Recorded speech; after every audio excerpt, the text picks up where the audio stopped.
Another man done gone.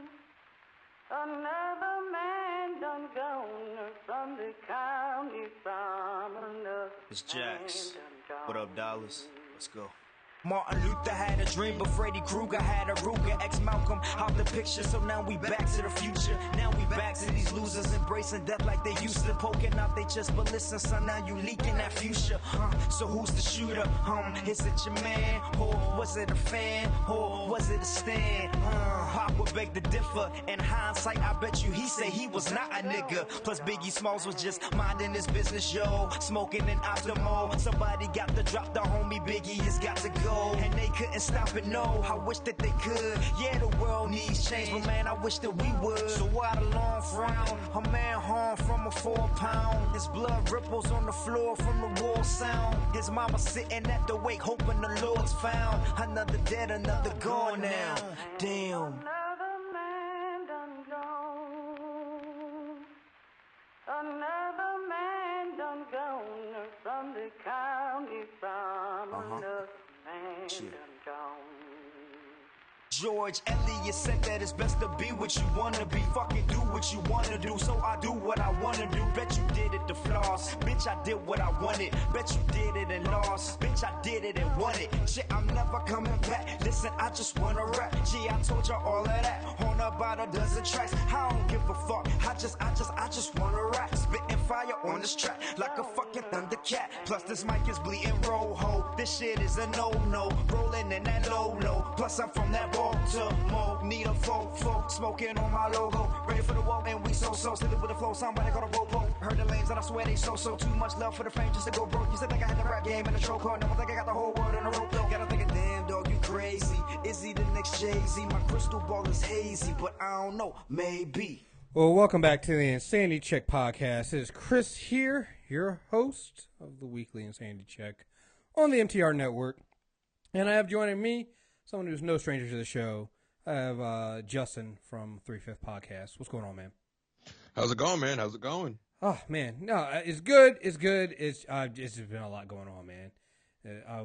We did a nerd off yesterday with Rod, and there's been so much going on with all of us. I think every black podcaster I know has just been working so hard the last couple months, and it's been paying off. But good God, it's just been a lot of work. Like I gotta say, like everyone that's sort of like in our circle, I'm constantly impressed and proud of all the work y'all are doing. Like between everything you're doing with MTR Network, DPalm, launching Unanimous Decision, which like Lowest of Keys is one of the smartest sports podcasts out. Like professional, don't gas his whatever. head up like that. Don't gas his head up like that. I'm kidding. No, but it is, man. I love it. I love it. But yeah, Rod and Karen just came from Miami. You know? Yeah, man. Black Guy Who Tips showed up at a Revolt that had a great panel. Gatspod is back. It's great, man. No, the black astronauts actually interviewed a black astronaut. Yes. Yes. Well, we had a fun time talking about that yesterday, yo. Oh, man. But yeah. They're real famous now, man. Yeah, it's real famous people. I know the project that Sterling and them had worked on. I mean, he told us about it last year, but the project they did where they did basically a movie about his disease, and he's in there. I'll find the link to it. It's shared on my Facebook, so I'll make sure I put the link in there. But that they finally went public with that, so they have that out there. So and I remember him talking about it last year. And I really had forgotten about it, and I was like, I wonder if they ever got that video out there. And then the whole yesterday they released it, and so yeah, man, this has been a lot going on. A lot going on. Yeah, man, y'all are doing great work, and it is constantly impressive to watch, man. Yeah, thank you. And we're gonna do some more. Like I got some, let's go ahead and do it now. I got some announcements to make on this. I told you guys before I left for New York Comic Con that if you're a premium member, to bear with us, that we had some stuff in the works, and that this month was gonna be a little slow with premium content. I'm still on track. We're still actually on track to make our 6 to 8 episodes this month. I know Justin and I are going to reschedule our Playing Dead for Mafia 3 for next weekend. But I do know after this, I'll be recording a Batman and Robin, not the movie, the Grant Morrison run, comic book club. there will probably be a Scarestalgia coming this week. And I do know next weekend I'm really trying to do. I think we're gonna do Beetlejuice next weekend, and if I can do Beetlejuice and the Addams Family next weekend, I will do that. And then there's another show we're bringing on here, and I'm really excited about this because this is a show that I will have no involvement in, other than putting it up. Those are the best kind of shows. Oh, those are. Listen, I love those kind of shows. I'm having Latoya, the Doctor, and Petty Kruger. They will be doing talking black documentaries. Oh, nice! And they will be doing they'll be recording their first one tomorrow. It won't come up on the feed until next Saturday because I'm not doing an insanity check next Saturday. That will eventually be a premium show, but like any good crack dealer, the first hit is free. So I will be putting the first episode out on the free feed so you guys can see what they're going to be talking about. I believe for this first one, they are going to be talking about 13th. That's on Netflix right now. So they have a bunch of them they're going to do. I think they might do 1 or 2 a month. I told them whatever they do is more than enough for me. It takes pressure off for me from having to do a bunch of premium shows. And there's a bunch of other stuff I'm working on. There might be a Westworld discussion, a couple Westworld discussion premium podcasts. And there's been talk of maybe doing some Doctor Who stuff. Again, those definitely won't involve me. And Star Wars Rebels. So, Star Wars Rebels. So, and we might go back to the first season. So, and again, my goal is to not really be involved in those. Because I don't want to hold people back. There's so many people that always hit me up and say, hey, are you going to do this? Are you going to do that? And I feel bad saying no. But it literally is because I just don't have time. So, I've been reaching out to other people. And people who have been supportive of the MTR network, who have been great contributors, even silent contributors in many ways, about, stepping up and maybe doing some shows for us. And the response so far has been pretty good. So those things are becoming on premium. And this way we can add value to the premium service. Because listen, the premium network stuff is literally our chief way of funding everything we do. I just sent out gift cards today to some of the contributors for the site, and they're very shocked about. First of all, let me tell you about the people that contribute to this site. I sent an email out saying, I need you guys to let me know if you want an Amazon card or a Visa gift card. What do you? Almost every single one of them either didn't hit me back, which is crazy to me because I'm giving you free stuff, or hit me back telling me not to give them anything because they do it just for fun. And those are the quality of people I have who literally are working to help make the site. They don't even want, it's not even like a lot of stuff. I mean, these are just gift cards here. But that's the quality of people we have. And I have to basically be a mean person and tell them, no, you're getting this anyway. So, actually, some people didn't even respond. I just sent it to them. I just sent it to I was like, you're getting this. This is a one time when, as a guy, you can just say fuck consent. Just when you're giving people money. That's the only time that no does not mean no. All right. When you are compensating people for the good work that they do. Yes. And let's be clear, the people at MTR Network do great work. Right. So, when you're compensating people. Yeah. And again, it's not, trust me, it's not a lot. But here's the flip side of this. This is the businessman in me. I now understand also why small businesses do this all the time. You ever work somewhere and it's the end of the year and they start spending a bunch of fucking money and you don't know why? Yeah. I was like, after last year of my taxes, I was like, I need to get some of these expenses up. So we got way too much money left over. So, because I ended up bumping up what everybody was going to get in gift cards. I was like, wait a minute, we actually did really well this year. Let me give more out because I need to get these expenses up. So, but I'm looking to also upgrade some of the equipment in the studio. I'm really looking to try to upgrade our video capacity at our cons next year. I know Phenom does pictures. I'm never gonna catch up to him in pictures. It's not gonna happen. I know my limitations, so I'm gonna focus on video. So my goal is to build a video rig for us to do interviews. That'll work out pretty well, and kind of up what we're doing there. And I can only do that because people supporting us from premium. And so I really want to make sure that for $8 a month, you're getting quality stuff. And getting quality stuff means also getting things that don't involve me. And the more of that, the better, because that allows me to focus on other things and do other things and not have to worry about trying to push out content. And when I don't have to worry about pushing out content, the content's better. It just is. So, and the other thing is, like, when you give other people a chance to shine, that it's just amplifying more voices. Like, there's nothing bad about, like, giving other people a chance to, like, be heard on stuff they love to do. Yeah. Now D-Palm would have words with that, because he's still trying to figure out how he got here. He really is. It's still an amazing story about, like, where D-Palm went from just being a fan to now. Like I said, I couldn't run the network without him. Like, it's impossible. Yeah. I mean, it was the long con. Yeah, it really was. Like, it's one of those things that he'll tell me that it was me plotting on him. But the truth of the matter is, I would just give him what he wanted to do anyway. And he's gonna hear this. He's gonna deny it. He's gonna get on Twitter, and I know you're gonna do that, Deep. And I'm just telling you, you wanted this anyway. You did. You wanted to do this. You just needed me being the bad guy to be the one to blame, and it's okay. I will take that weight, because that's what friends do, and that's how friends look out for each other. So I will do that. But you know what the perfect response to that is? It's the gif of Alonzo Mourning just shaking his head, and then he's just like, "Well, yeah, yeah." Yeah. But yeah. So like I said, keep an eye out. Like I said, I told you guys that we still got 2 more months in this year, but 2016 has been a really great year for us. I still have New York Comic Con videos that I'm going to edit that I really want to get out.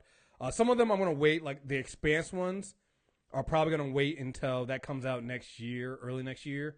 So I'll wait on those, but we do have things on Humans. We got some audio. I might put some of the audio interviews for the Humans up on I got to listen to them and see how they are. It's difficult putting the round table interviews one up because you can't really hear the question being asked, but you can hear the answer. So I don't know how well that'll be for people, but yeah, that's what we're doing. That's where we're going, and I'm looking forward to it. Like we got some really great stuff coming on, and not to just put everything on premium. Tomorrow, obviously another unanimous decision. We also have our Super Tuesday for Arrow and Legends tomorrow, which I still have to watch. I haven't watched this week's episodes yet. I'm gonna watch those today. And the reason for that I haven't watched them wasn't because I was, I don't like those shows.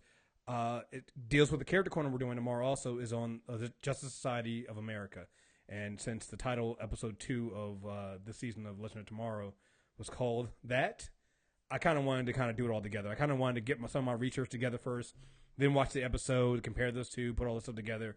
But I really think that that's going to be a really fun episode for you guys to listen to, especially if you don't know anything about the JSA.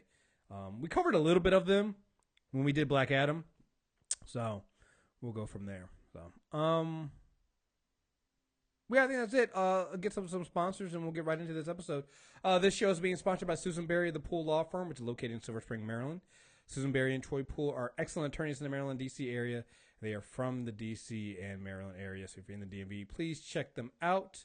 The Poole Law Firm handles criminal law, family law, and personal injury, so if you need an attorney, you want to know more, head over to the wonderful website. That is www.thepoollawfirm.com. That's Poole with an E, Poole, lawfirm.com. Number 301-585-3014. Also, check out tweakedaudio.com. Get any earbuds and headphones you need for 33% off. The code is REVIEWS. You get free warranty, a lifetime warranty, and free shipping. So, yeah, folks, check them out, and let's get right into this. I decided the last couple episodes have kind of start. Last episode we did do New York Comic Con, so we didn't start off too heavy. But I do realize that some of the stuff that we talk about on the shows have been heavy, just because, man, 2016 has been both good and bad. 2016 is what we thought 2012 was going to be. Yeah, it's just, there's been some really good things that's going on, but then there's been some really like fucked up things going on, especially if you're a minority in this country. Like, I don't know where to go. So we're gonna get into some of that stuff later on this episode. We are, cause I got to, but you know what? I realized that we started off doing some more entertainment stuff. It's taken us a while. One of the shows we do not have on this network, we don't have a pure just entertainment show. So I have to every now and then take some time to make sure I go over some entertainment news on this show, and I think that I think that it'll be a good way for people to ease into some of the more draining things we talk about. So let's start from the top. They made that, so there was a rumor that Donald Glover was being looked at to be cast for Lando in the upcoming Han Solo film, right? Right. And as soon as I heard the rumor, I was like, well, you kind of got to do that, right? Because who else would you get? Like, it's one of those things like you hear it and it's like, yeah, it makes perfect sense. Yeah, I mean, and I don't say, because again, he's a good actor. He's very, very talented. So we know that. But I'm just like, so he's got so you can take the talent aspect of it out. Because I always hate when people cast for looks. And you're going, well, you got to get the talent. He's talented. We know that. So once talent isn't an issue, he can pull the look off. He can pull off the Billy D. Williams look. See, and that's the thing. Like, they cast, I was like, if Lando Calrissian shows up in this movie with the Duke Starting 5 haircut, I might just praise dance in the theater. Like, it's got to be, like, you had to cast him, right? Like, there was nobody else, unless there's, like, a Billy D. Williams clone out somewhere else that we just haven't seen. Like, you go off and you do something like when they cast John Boyega, or you cast some unknown. Unless you did that, like, who else were you going to get? Like, you get Donald Glover. And they made it official on Friday. Yeah. He was cast as young Lando. This Han Solo movie is going to be a problem. Like, I can't wait, because it looks like the comics are canon with the films. Like, it's all tied together. So I can't wait until they announce Santa Solo's in this movie. If you don't know who that is, don't Google it. Don't spoil yourself. Just be surprised when it happens. I promise you, you're going to love it. Well, actually, didn't they already say that they were looking to... Yeah, they were looking to cast some... What was That's right. No, they did have that casting call, or that screen test. What was it? Zoe Kravitz. Yeah. And it was Tessa Thompson, which, to my opinion, you got to put Tessa Thompson in the lead because she's already got a... Yeah, she's already in Thor. She's kind of busy right now. Well, she's already. Well, Donald's in Spider-Man. Oh, that's right. So it's like they can't, like, Disney, when Disney gets their hooks in you, like, they in you. Like, you're not going anywhere. Like, that's what happened with Lupita. Like, I was like, oh, Lupita's gonna, like, I knew Lupita was gonna be in Black Panther because I'm like, yo, you guys realize that in 2016 she's like in 4 fucking Disney movies, right? Like, she's gonna be in Black Panther. It's a Disney, like, Marvel is a Disney property now. She's not leaving Disney. That's gonna happen. You know? So Disney's really just hoarding all of the black actors. Yo, they're picking every black actor in Hollywood and going, all right, you're gonna be with us now. You're here with us now. We want you. We want you. There. You know how when you have, like, what age group is it? Could you're a parent. What age is it? And maybe maybe you haven't reached this age yet. But what age is it when kids get into that mind phase where they start, everything is theirs, and they start claiming things that aren't theirs, but it's theirs? Oh, Baby J's hit that age now. Like, he's about 1 1/3. Yeah, He just so one. Yeah, he'll grab something like, no, this is mine. Yeah, like, mine. That's Disney with black people right now. That's Disney is doing that with black people. Like, a new black person pops up in Hollywood. I was like, oh man, never heard of this person. Mine. But no, but Disney, you can't take Michael B. Jordan. He's Johnny Storm, and Fox wants to do another, for some reason, Fantastic Four movie. You can't do it. Mine. No, Disney. That's Michael B. Jordan belongs to Fox. You can't. Mine. Well, really, Michael B. Jordan's like both of ours. Right. He just stays at your studio. Dude, It's amazing, man. I like, I love it, and I think it's great to see.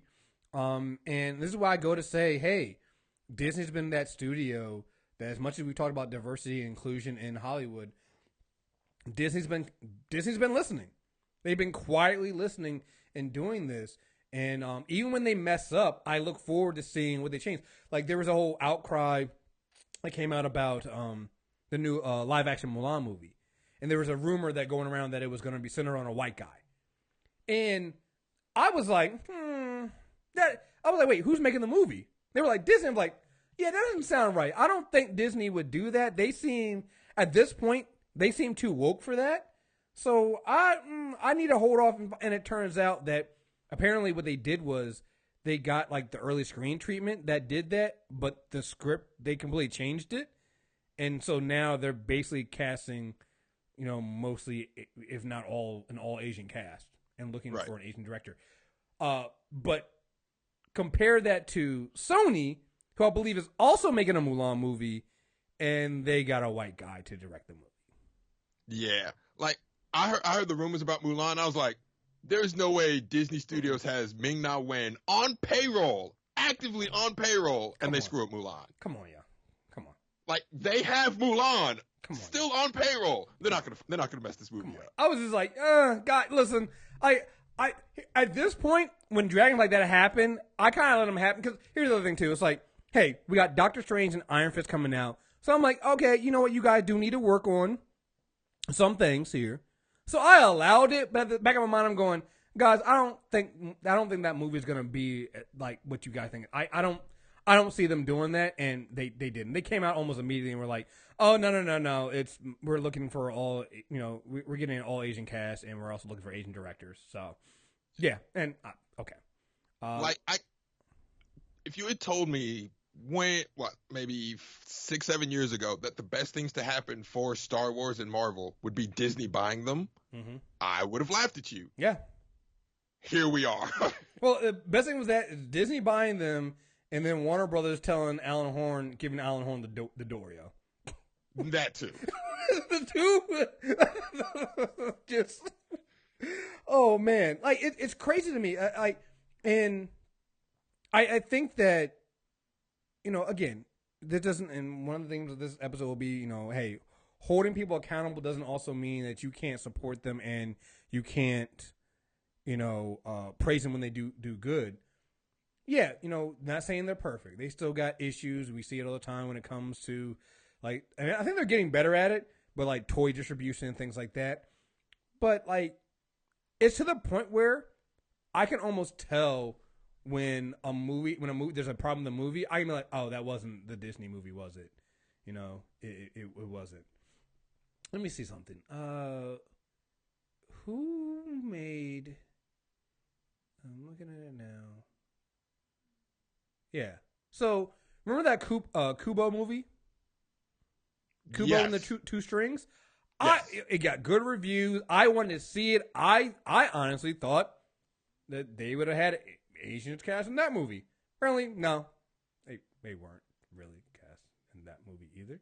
And I had to look it up. And I thought it was a Disney movie when I heard that they had kind of whitewashed some of the characters, but even though they're voice acting, which again, whitewashing a cast when you need only voices, it's got to be the dumbest thing you ever done, right?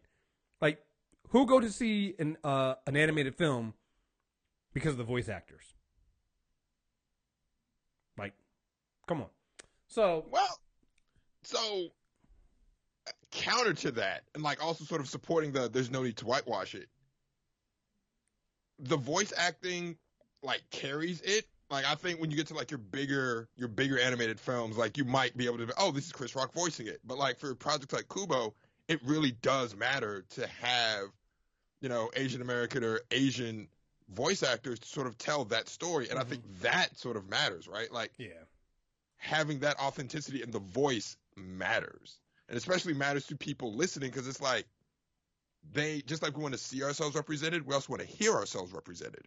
I don't know if you watch Atlanta, but there's a scene in the second episode of Atlanta where they're in Cobb County Jail, and there's this guy who speaks with like a really thick, distinct Atlanta dialect. And I think it was Vice or Vulture. Someone did an article, and they're talking to Donald Glover about it, and he said, we really can't understand this guy. And Donald Glover said, yo, but that's important because that guy's being priced out of Atlanta right now. Like, he won't be here in 3 years. So it's important that black guy gets representation because he's not going to exist in a couple years. Right. And that represents so many other people. Yeah. And it's not just about seeing ourselves, it's about hearing ourselves too. So. No, absolutely. Yes. Absolutely. Short version, whitewashing anything is really dumb. Like Big Hero 6. Disney easily could have whitewashed that. They didn't. Right. So it's like, once I heard it, I was like, oh, Disney wasn't involved in this. Like, oh, no, it wasn't.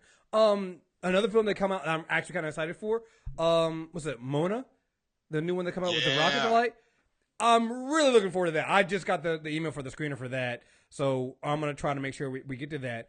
And it's just, like, they're light years ahead of everyone else. And it's amazing. I just look at them like, wait. Oh, this is Disney, and then like everyone. And again, not saying they're perfect, but they're like in their 80s when everybody else is still in like their 40s, you know. Right. And it's amazing to see, and I'm just like, well, yeah, like you know what I'm really excited for, you know, everybody's talking about how with Iron Fist and Doctor Strange, you know, Marvel did drop the ball and Disney dropped the ball with Asian representation, and I agree. I think they could have done more, and I fully support all the arguments that people are making against those projects, right? What I'm really excited to see, though, is whenever we've seen Marvel take heat or Disney take heat for not doing something, and I can't stress this enough how important this is to see and hear from a major corporation. They listen. Even if the immediate action or reaction of some of those involved in the project is dismissal, those higher ups listen, and then later on down the line, within a year or two, you'll start seeing immediate changes. Like, remember the argument with Marvel was it just last year? Nope, not enough black women in the MCU, right? Oh, they fixed that quick, fast, in a hurry. Think about how, it was like a year turnaround. Like the projects that already came out, they can't do anything with. Like Iron Fist and Doctor Strange, for the most part. Iron Fist, they probably could have still done something, but I feel like Doctor Strange, the ball already got enrolled. They were already, they had tried to fix something that was a stereotype, and I don't want to say they made it worse, but they didn't. It's not going to have the reaction they thought it was going to have. It's not going to be as progressive as they thought they were being. Right. Okay. I'm excited to see what they do next. Like, and we've already kind of seen it. Like, I remember when I think their casting call for Spider-Man were specifically asking for Asian Americans. So I'm really looking forward to seeing what they do going forward with their other projects, and seeing how they handle that. They just announced this week. It was announced that Benedict Wong, he's going to be in Infinity Wars. So he's going to get a larger role. He's going to be in the next Avengers movie. I don't think they're calling it Infinity War. I guess they're calling the first one Infinity Wars, I guess. But like I said, I'll be interested in seeing how they do that. And I think that's important. I think that's a model that other studios should do, because you're not seeing that. Sony could have seen the reaction that people were getting to Sony saw the reaction that people were getting to the rumor that this Disney movie, Mulan movie, might center a white guy, and they still went out and got a white guy to direct it. Yeah. Like, so Sony, I feel like the other studios, they listen to reactions. They just listen from the wrong place, right? Like, they say, okay, we're making a quote-unquote nerd movie. Let's listen to traditional nerds. And those nerds are being phased out, right? Like, your traditional white male nerd is being phased out. Like, it's nerd culture is so prevalent, like, it's becoming mainstream. Like, everybody in some form or fashion consumes nerd culture. And, like, Disney's figured that out. So Disney's like, okay, we don't have to focus on just nerds for our comic book movies. We focus on everybody because everybody's going to go see this movie. Mm-hmm. So, yeah. But Sony's still in the YouTube and Reddit comments, man. Mm-hmm. Yeah. Yeah, they're getting, Game of Thrones director Alex Graves to helm Mulan, which, all right. Wait. They're getting a director from a show that has been frequently criticized. Well, not recently. Like, I guess the last season they really cut back on it, but was criticized heavily in the past for romanticizing sexual assault to direct a movie about one of our premier female protagonists. Yeah, this is going to go over great.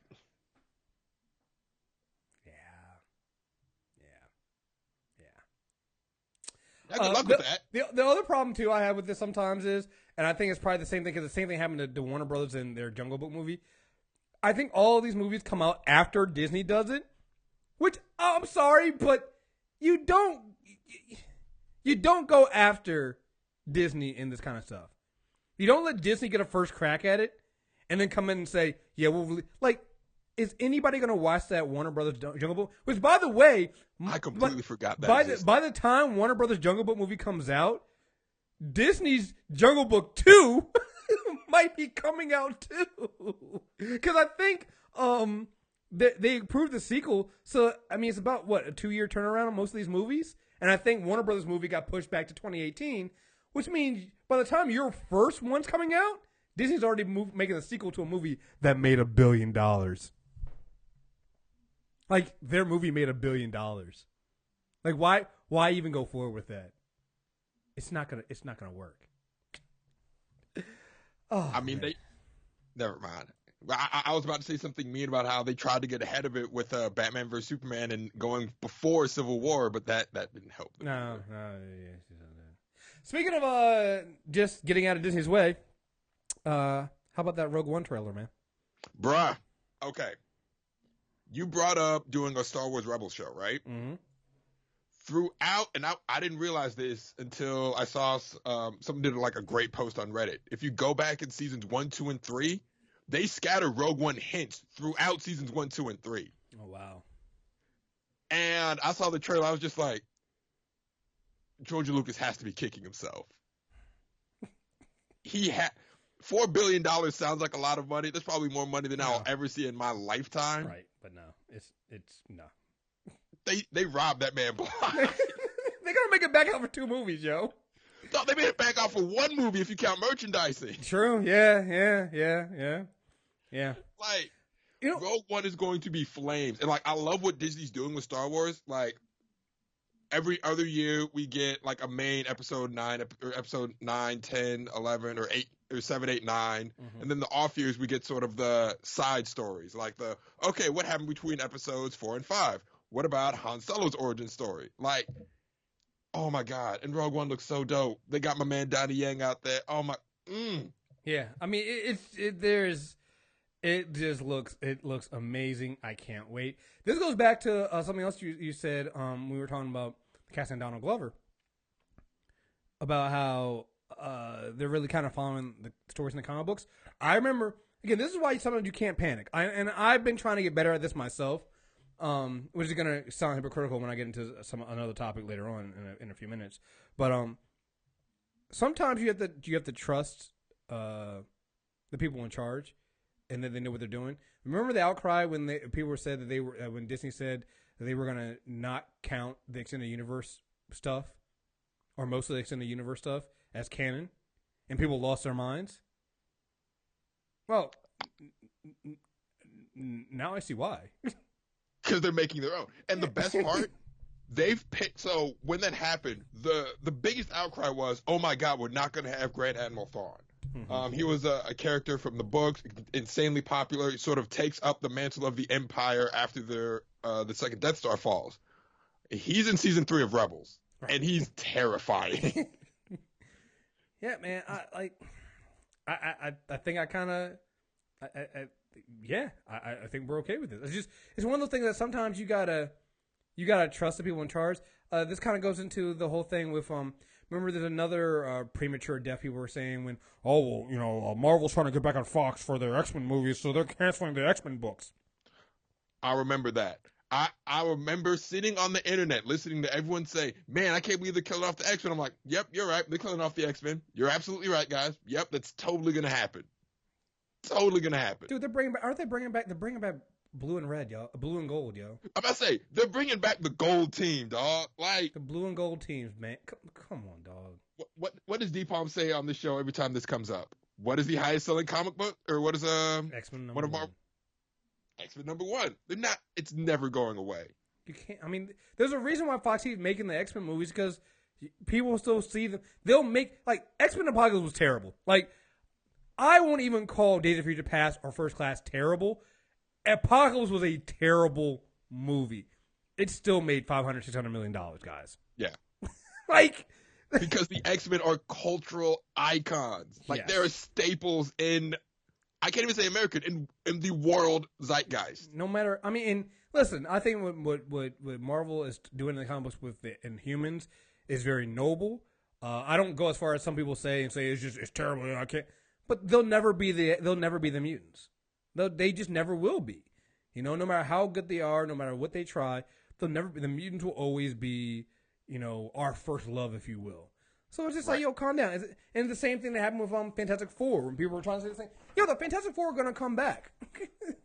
They'll come back. If the stuff doesn't sell right now, you come back, you then slap a number one on after a few years. And it goes back to selling like hotcakes. It's just what it is. How many X books are they bringing back now in this resurrection thing? It's a lot. I don't have the list off the top of my head, but I know it's X-Men Gold, X-Men Blue, Cable number one, the new Generation X, which I'm super hyped for. Yeah. So Generation X was my first X-Men comic book. This is back when my dad collected comics. I read that Generation X number one, the Phalanx Covenant. I was like, oh, this is gonna be good. So my first team that I fell in love with was Generation X. So I'm really excited to see what they do with the title this time around. Yeah, they're getting a Jean Grey book. Oh, yeah. Yeah. I think an Iceman. I'm actually excited for Iceman. Because, Iceman, I think, is quietly, that's a character I think has so much potential. So you can tell a lot of cool stories. Iceman, Storm, sort of the senior members of the X-Men now. Mm-hmm. You can tell a lot of cool stories with them. Yeah. Yeah, on their own. Yeah, so I mean, it's just a great time, and to see this, and don't panic. So, hold on, before we jump to the next topic, with Rogue One, you know what I'm really excited for though? What? Vader bars. Oh yeah, dude, listen, there's some. They got James Earl Jones back. Listen, not only they got James Earl Jones back, but we were talking about this on the Nerve yesterday. Listen. You've only seen glimpses of Vader in these two trailers so far, but that one glimpse you get him in this last trailer where you've never seen Vader walk that fast, and you can just have the feeling Vader about to fuck somebody up, bruh. Vader about to fuck. Are we finally gonna see Vader fuck a nigga up? So I don't know if you watch Rebels. Season 2 of Rebels can basically be summed up as Vader fucks everybody up. And he does that. They got James Earl Jones to do that too. Mm-hmm. He does the fast walk. I'm about to wreck you. Well, it's is it over now? Because were they only doing 25 issues of the Vader book? I think they were. Oh man, I think they were. But if you're a Star Wars fan, I don't read comics, go out and get the Vader book. It is written by Kieran Gillen, who does one of my favorite comics, Uber, which I can't wait to come back next year. I've already gotten the Kickstarter. I got my stuff. I'm waiting for that stuff to come in. But he wrote the fuck out of that Vader book, and Vader. The comics show you why Vader is a feared force. Yeah, like Vader down. He is alone on a rebel planet, and they are outnumbered, and they are the ones that are fucked up. And you see the fear in their faces. Mm-hmm. They have him surrounded with a fleet around him. And they say, Vader, you are surrounded. I'm surrounded by nothing but fear and dead men. I was like, well. Yeah, man. Yeah. No. Oh, so there's another moment in Rebels. Someone runs up on him, and they're like, I'm not afraid of you, Vader. He's just like, then you will just die braver than most. Yo, yeah, man. Joe Jones' delivery on that too is just like you feel terrified. Like there's no hope. Yeah, like so I think that's the thing that's been getting me about Disney taking over the Star Wars franchise now. Instead of being told how terrifying some things are, we're actually being able to see it. You know, yes, you're gonna be able to see why the Empire was so terrible. You're gonna see why. And granted, yeah, you saw them blow up a planet, but it was like it still didn't have the impact you see of them, like in The Force Awakens, when you see them slaughter that small village. You're like, oh wait, there's blood. Like, wait, there's blood. They killed everybody. There's blood in Star Wars. Like, what the fuck is this? I didn't know you could do that. You know. I'm very, very excited to see what they do with all this stuff, man. And yeah, I'm all in. Another trailer came out this week, a teaser trailer, Guardians of the Galaxy Volume 2. I'm with Phenom on this one. They didn't really have to do a trailer or teaser for this one because they just got to tell us when to show up. Because yeah, dog, I'm in. And this teaser, this is less than they showed at San Diego Comic-Con, way less than they showed at San Diego Comic-Con. But it's so good, man. It gives you everything you want. You're going to get two former villains and basically being parts of the Guardians of the Galaxy now. Man, I can't wait.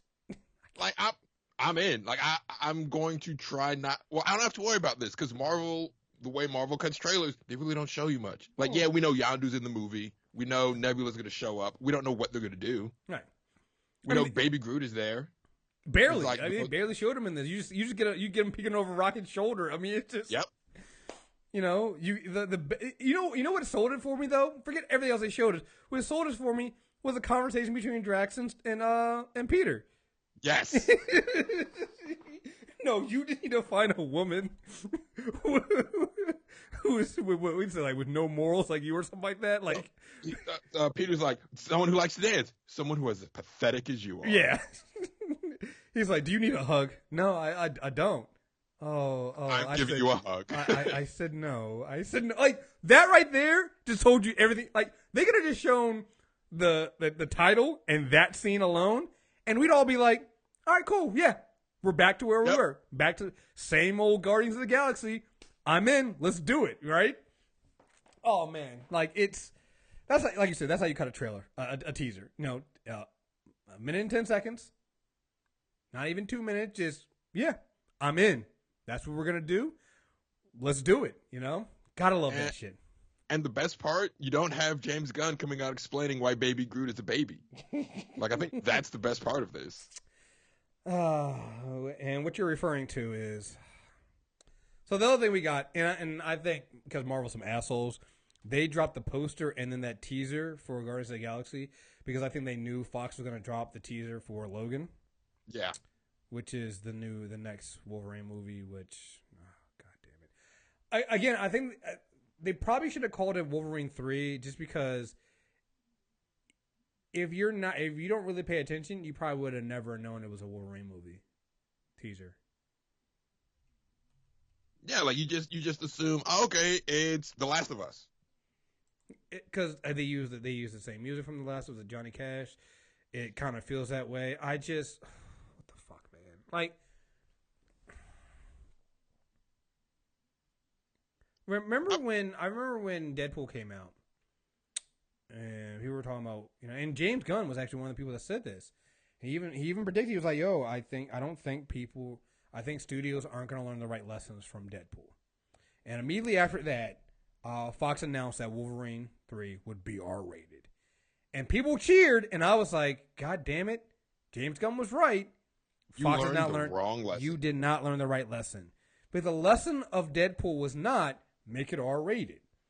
It was be true to the character.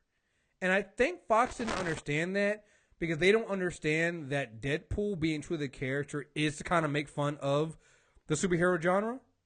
That's just what the character is. But he's still a superhero. And that's canon, that's source, that's respecting the character. They don't get that when they make their other movies. So you basically have what this is this is basically going to be a Last of Us movie with Hugh Jackman. Yeah. With animating him. That's what this is. This is not a Wolverine 3 movie. This feels like somewhat like, and I'm not saying that it would be bad. I just wish they didn't and try to involve mutants. Like, see, I think the problem, in quotes, Hugh Jackman can act his ass off. Mm-hmm. And he will probably be really good in this movie. They're just not going to, give Wolverine much to do. I'm going to say something I said yesterday again. We just had a nerd off yesterday, so we're talking about nerd shit. You're going to hear a lot of my quotes from there. If you want to hear more about it, go to the Black Eye Tips and sign up for their premium. An unpopular opinion here. Like you said, Hugh Jackman can act his ass off. You'll never hear me say otherwise. He can do that.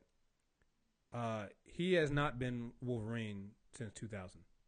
He has never been Wolverine. All right? He's been a dude with claws. He's been Hugh Jackman with claws. And I don't mean that to say he's not acting. No, he's acting. It's just not. Compare his performance to, say, Robert Downey Jr., where, Robert Downey Jr. is basically being Robert Downey Jr. as Tony Stark, but Robert Downey Jr. is Tony Stark. They're one and the same. Hugh Jackman being Hugh Jackman and being this, I almost want to say he's too clean. He's too perfect, if that's the, I don't know what it's like. He's like the opposite Captain America. Right. It's just I don't get that feeling of him being, even the way he delivers his lines, it's, you're too cultured for it. It feels like Hugh Jackman, and he gets into the role. There's nothing wrong with it, and I'll never doubt his commitment to it. I honestly think that if he had a better director from day one who understood Wolverine, that he would have then really enveloped that character and been Wolverine. The problem is, he had to sneak Wolverine comic books onto set because Bryan Singer didn't want him on there. So when you have a director who doesn't understand what Wolverine and Logan is, and you're an actor, you do what the director wants you to do, and that's what he's done for 16 years. I don't fault Hugh Jackman. I actually kind of wish that he had gotten into a Marvel Studios movie as Wolverine and had somebody who actually cared. I think he would have pulled it off. But he's never done that. It's the Olivia Munn argument, right? Olivia Munn as Psylocke would have done great in someone else's hands. Yeah, completely. But I would argue that that's almost the entire cast of X-Men. I don't really have any real problems, after there. I'll go from first class forward because obviously you should never have had Halle Berry as Storm, but whatever. They have a great cast. They have great actors. I've been saying that, what's his whole, Nicholas Hoult is so underrated as an actor. I don't think it's going to be amazing seeing what, because I think the last X-Men film might have been his last one as Beast. Oh, that's disappointing. Because when you see him in things, he acts his ass off. It's going to be interesting seeing what big role he gets next, because I think he'll kill it. And people go, where did this guy come from? He's been in the X-Men movies all this time and been completely fucking underused. He is an amazing actor. Can you imagine? Think about it. But again, he's Nicholas Hoult as Beast. Where is that, that whimsical Beast who quoting Shakespeare as it's hanging upside down reading a book? Where is that? Who's in the middle of a fight, saying the most professorial shit ever, and you're just like, dude, what are you talking? And then he just breaks out going, and then breaks it down to I'm a beast or something. Where is that? It's been nowhere, and it's because there's been no direction there. Even though these people can give, on paper, these are some of the best casts I've ever seen. They rival the Marvel Studio films, if not better, with casting and potential. Yeah. And the directors don't do it because they believe that they're making films that don't necessarily need to be superhero, and they don't respect the source. So it's just annoying to me, man. about to say, they treat mutants as props that the actors get to use, right? So, like you said, with Nicholas Hoult, he's basically being himself with the Beast powers as his prop. The greatest thing from Days of Future Past is when they're doing the press tour for it, and Alexandra Shipp was saying, yeah, I don't know, maybe Fox and Marvel could work something out, Storm could show up in Black Panther, I don't know. I'm like, oh, this is such a cry for help. No, it was. And I hated it because she got such a bad rap when they first cast her for this, and I was like, I get it. I mean, they cast somebody who looks like Halle Berry, and I wish they had got another actress, but then I was like, well, does it really matter if they're going to do shit with it anyway? And I felt like she did a good job for what she was given. She was just given nothing.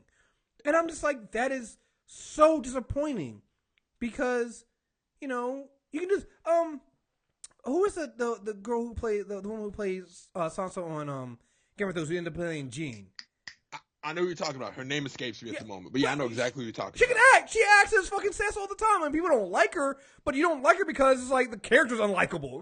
Sometimes. You don't like her because she's a great actress at being Sansa. Right. And in this season, when she started, she started doing some bad action, you're like, oh, fuck, you do not fuck with Sansa.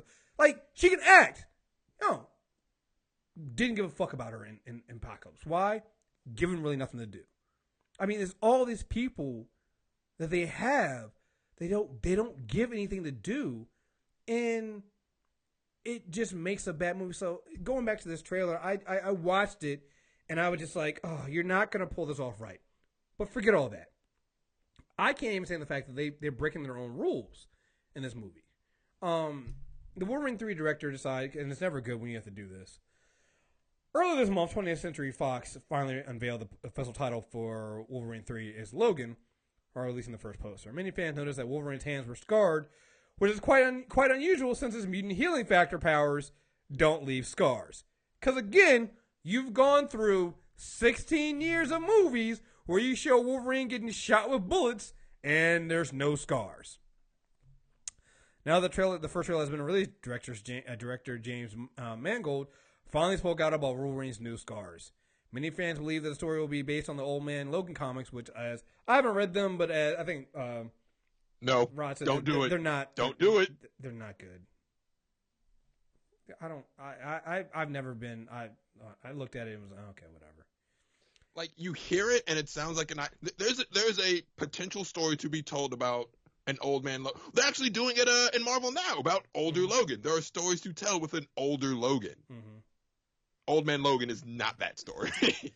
After Logan title was released, a number of cryptic photos started surfacing on various social media accounts that showed, blah, blah, blah. Let me get down to what he said. One of the things we thought about as we worked on this film is, well, we don't want to rebuild everything. We want to have some questions. In order to make a different Logan and a different tone of a Wolverine movie, we felt like we couldn't hold on to every tradition established in all the movies religiously. or we'd be trapped by decisions made before us. Because it's not like you have a connected cinematic universe where all these movies are supposed to make sense and tie together. No. That's not what you're supposed to do. So we question whether Logan's healing factor causes him to heal without even a scar. We imagine that it may have been when he was younger, but with age, he's getting older and ailing. Why would he be ailing if he has a healing factor? And you've already established he's at least 100 years old or before this movie. Like, by the end of Days of Future Past, when he gets to that future, when he gets to the future and he sees the future is being restored, he's got to be at least 100 there because he had to be, about like 30 or more in the second Wolverine movie because he was in World War II. He was in Japan. He survived a nuclear blast. Oh, God, I forgot about that. I don't forget. We imagine that he might perhaps his healing factor no longer produces baby soft skin. So we imagine he heals quickly still, but it leaves a scar. The simple idea was that his body would start to get a little more ravaged with a kind of tattooing of past battles, lacerations that remain of previous conflicts. So basically, you're telling me you're reinventing the wheel when it comes to his healing factor for no goddamn reason other than you thought it would look cool. Yeah. This is why I tell people I don't fuck with these movies. Everything I said about the source material, I've come to terms with. They're not going to do it. Fine. But at this point, you have the director of the next Wolverine movie telling you right now they are breaking the universe and breaking their own rules because they don't want to. They don't care about it no more. What? Because he feels like it. Like he's basically like, it's one thing to just not respect the source material. It's like, okay, fine. He's not even respecting his universe. Look, if you're gonna again, everything I watch, like we watch Luke Cage. Luke Cage takes a lot of liberties with the source material, but it does enough things in there to make sure it respects them still. Like, it's hard to explain, but you can change things around. Again, like, hey, Luke Cage in the Netflix has a military background. You know, he doesn't have that in the comics, but he still went to jail. He was still set up.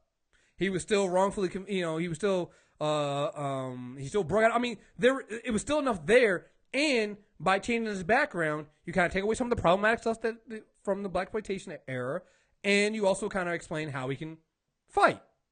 So it changes things, but it makes sense, right? What is it? This change here is done purely to be cosmetic.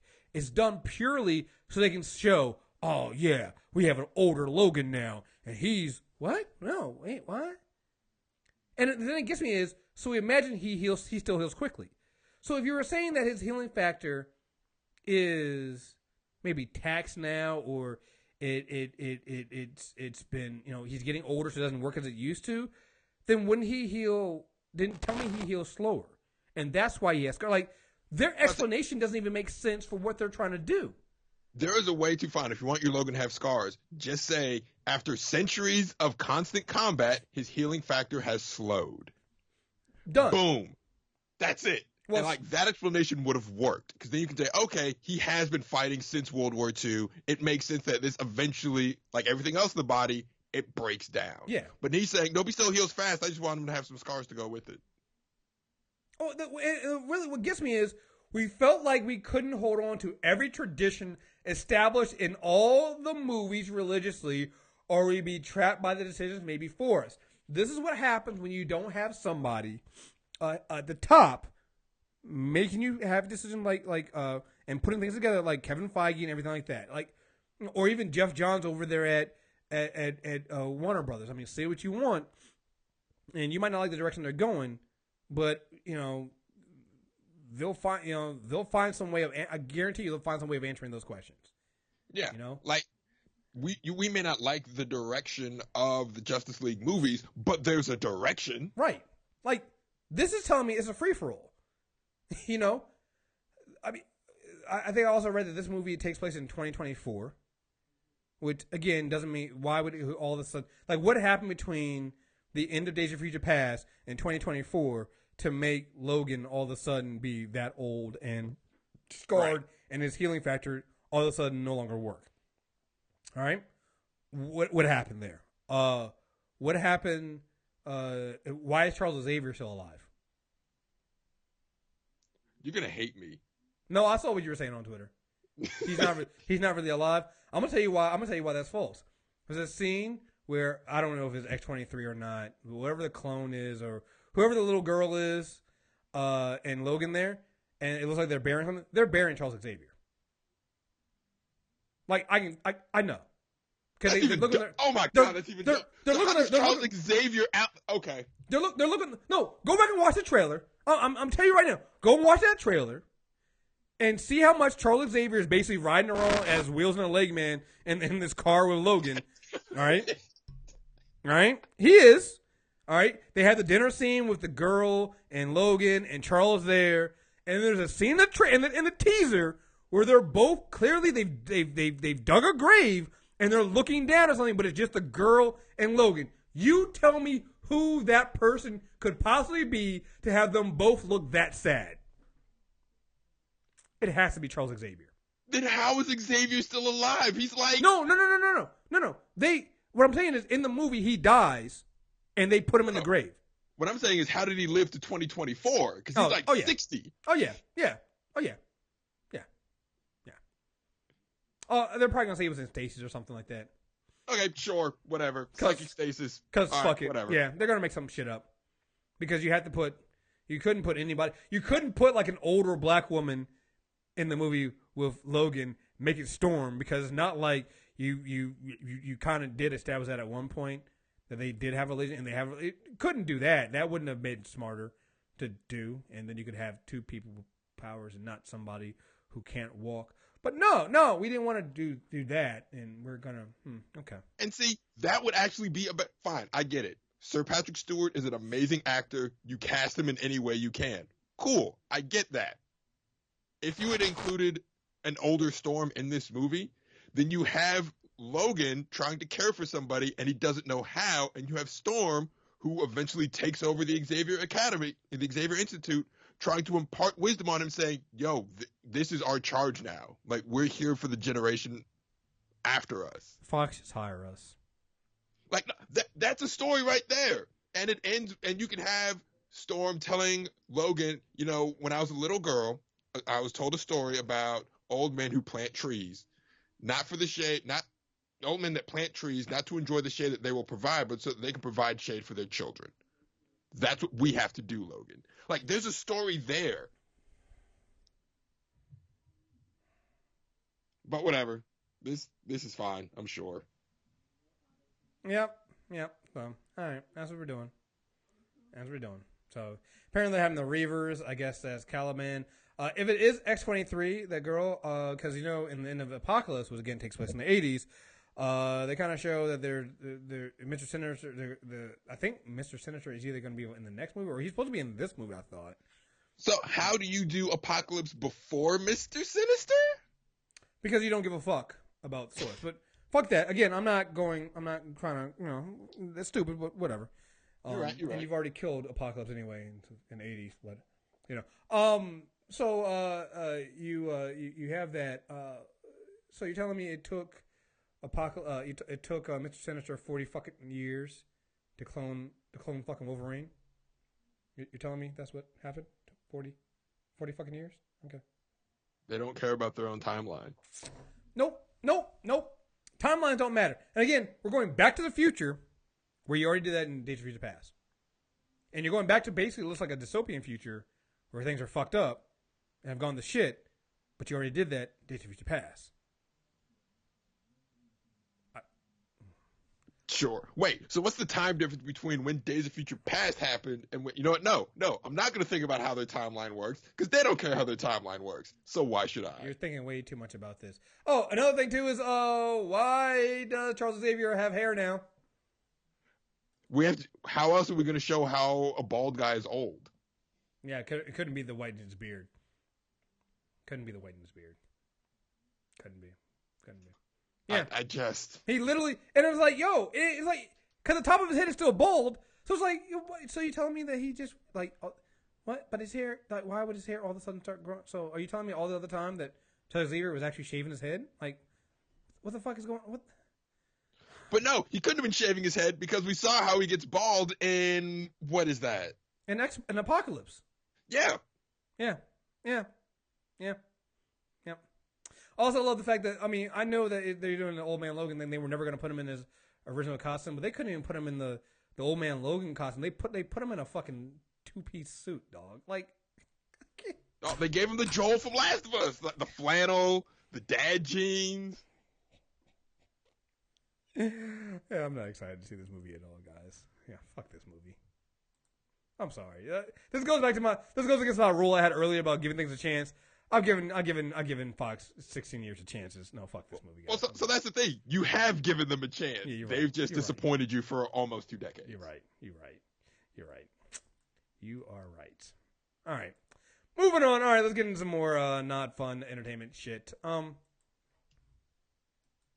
I just saw this, and speaking of giving forgiveness, thing like that. I did not know, but apparently, is he getting? Let's see. I gotta see when. Yeah, Ray Carruth is scheduled to be released in 2018. Former Carolina Panthers. I don't know. Do you know about this story about what happened with him? Oh God, vaguely. Ray Carruth, wide receiver for Carolina Panthers, 1999. Yeah. So yeah, this is one of the stories like I heard about a long time ago, but then I watch a lot of ID channel. There's actually been an ID channel, like one of those those not even like a special, but it was like one of those the episodes they usually have like deadliest murder or something like that. One of the regular shows did this. Ray Carruth, 1999, hired someone to shoot Terica Adams, a real estate agent and girl he was casually seeing. She was 8 months pregnant with his child. Yep. He did not want to pay child support, so he hired someone to shoot the mother of his soon-to-be child when she was 8 months pregnant.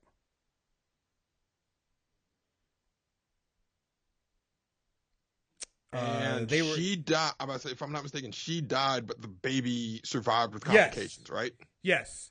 They were able to deliver her son, Chancellor Lee Adams, via C-section, and but he suffered a permanent brain damage and cerebral palsy due to being without oxygen for 70 minutes before he was born.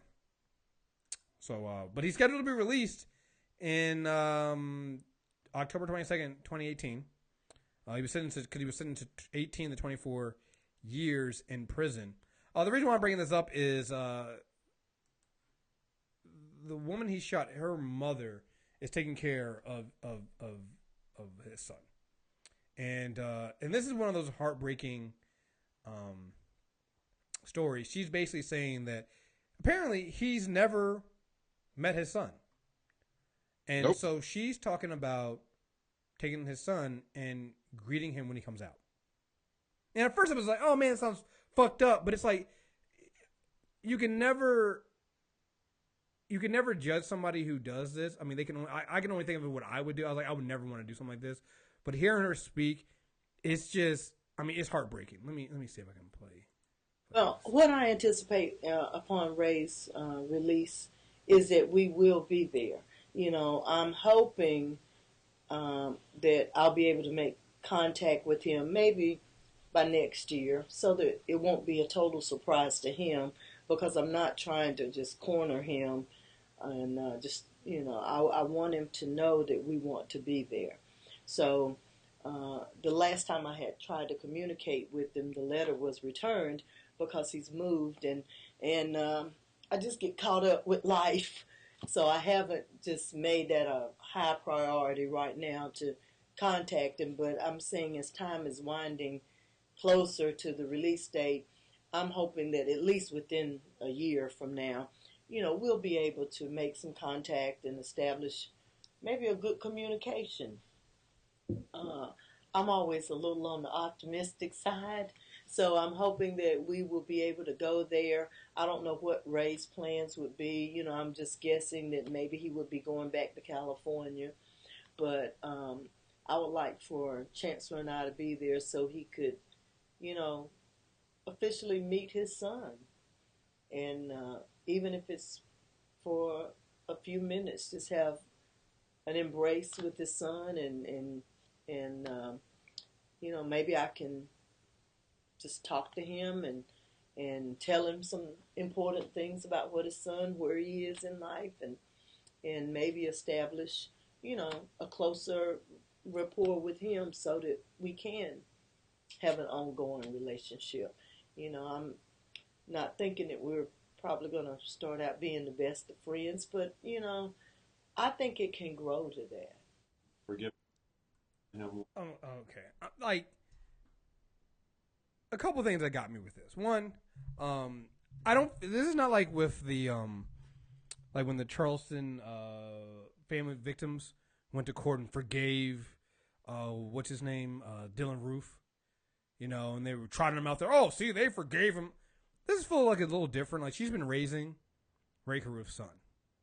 And it really just sounds like she's at the point where she's like, you know, that is this boy's father.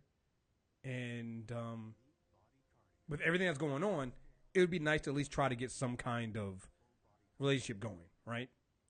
With that. Yeah, like this is definitely different because there is a connection between Ray Carruth and this child. Like that is his son. There's a relationship there.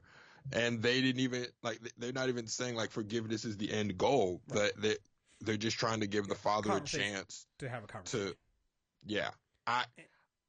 I got I don't even know where to begin with that one. I can't imagine being in that situation. I don't even know what I would do in that situation. All I could hope for is the best for that kid, man. Like that's really all I can hope for. I just hope for the best for that kid. The thing that got me and struck me was it sounds like Ray hasn't even reached out to find out about his own son. Yeah. Like he knows nothing. The article I have here, and it's heartbreaking, it starts as the boy Ray Carruth wanted dead is working hard. He sits in the Charlotte office of his occupational therapist, practicing one of the mundane tasks he finds so difficult because of cerebral palsy and brain damage. On this day, his task is to button a single button on his shirt. 1 minute ticks by, then another. 6 months ago, it took the boy 15 minutes to button this one button. He furrows his brow concentrating. The boy's mother, Cherika Adams, was murdered in 1999. She was killed because of a murder conspiracy masterminded by Carruth, the first-round draft choice of the Carolina Panthers in 1997. Carruth wanted to kill his on and off girlfriend because she was 8 months pregnant with his child and didn't want to pay child support. He hired a hitman to pull the trigger. The 4 bullets that struck and ultimately killed Cherika in the South Charlotte drive-by shooting also severely damaged her unborn baby. The baby is now this boy. He will turn 17 in November, only 7 years younger than his mother was when she died. His name is Chancellor Lee Adams. He's wearing a purple shirt because that's his favorite color. Suddenly, Chancellor Lee gets his body to obey him for 1 sweet second and threads the button perfectly through the buttonhole. It has taken him 2.5 minutes with several false starts and the aid of a button hook. Still, this is the fastest he's ever done it. Ray Carruth should never get out of prison. Oh, I'm going to be that guy. I'm going to be that guy and say you should never get out of prison. He's not even showing a hint of remorse for what he's done to his son. I cannot imagine. I've heard of murderers before who have done things like this, who have killed their children's mothers and the like, reach out to their kids, try to have a dialogue, try to build a relationship and try to build that conversation. The kids always say it's hard, but they only got one parent, right?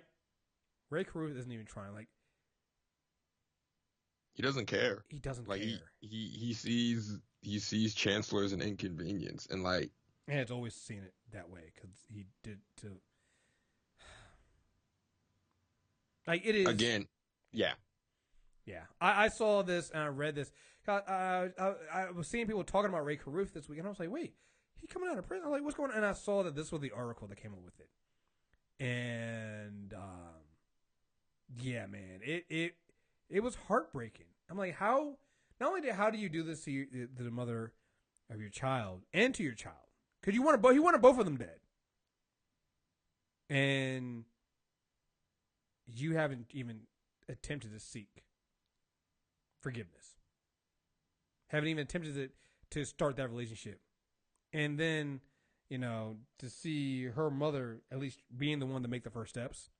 I tell you, sometimes black women are way more stronger than I could ever be, yo. Because, oh, hell no. Hell fucking no. But I think she's thinking about Chancellor. Yeah, she is at least giving Chancellor a chance to have a relationship with his father. Yeah. When I first read the story, my visceral reaction was hell no. Then I had to step back and just think, you gotta. Maybe she was just thinking she has to give him a chance. That'd be hard. That's a hard decision to make, man. Just have a think about that. How do you even come to the decision of, do I allow this child to meet his mother's murderer?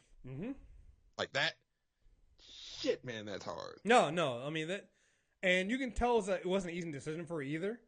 Because when you watch the video, I mean, you can tell she's holding back tears. Yeah, you can tell there's something she's still wrestling with. Yeah.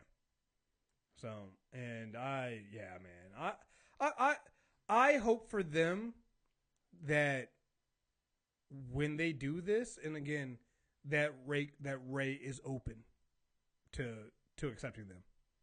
I hope so. I hope he's not a dick. And I think he's going to be a dick because, well, what he did was a dick move anyway. Yeah, like, there's nothing in his history that suggests he will be anything other than a dick. However, for Chancellor's sake, I hope he's not a dick. Right. So, speaking of other athletes who are getting on nerves, yeah. So, you're not going to play, are you? Do not play. Plaintiff Jane Doe alleges in a lawsuit that New York Knicks. Sorry.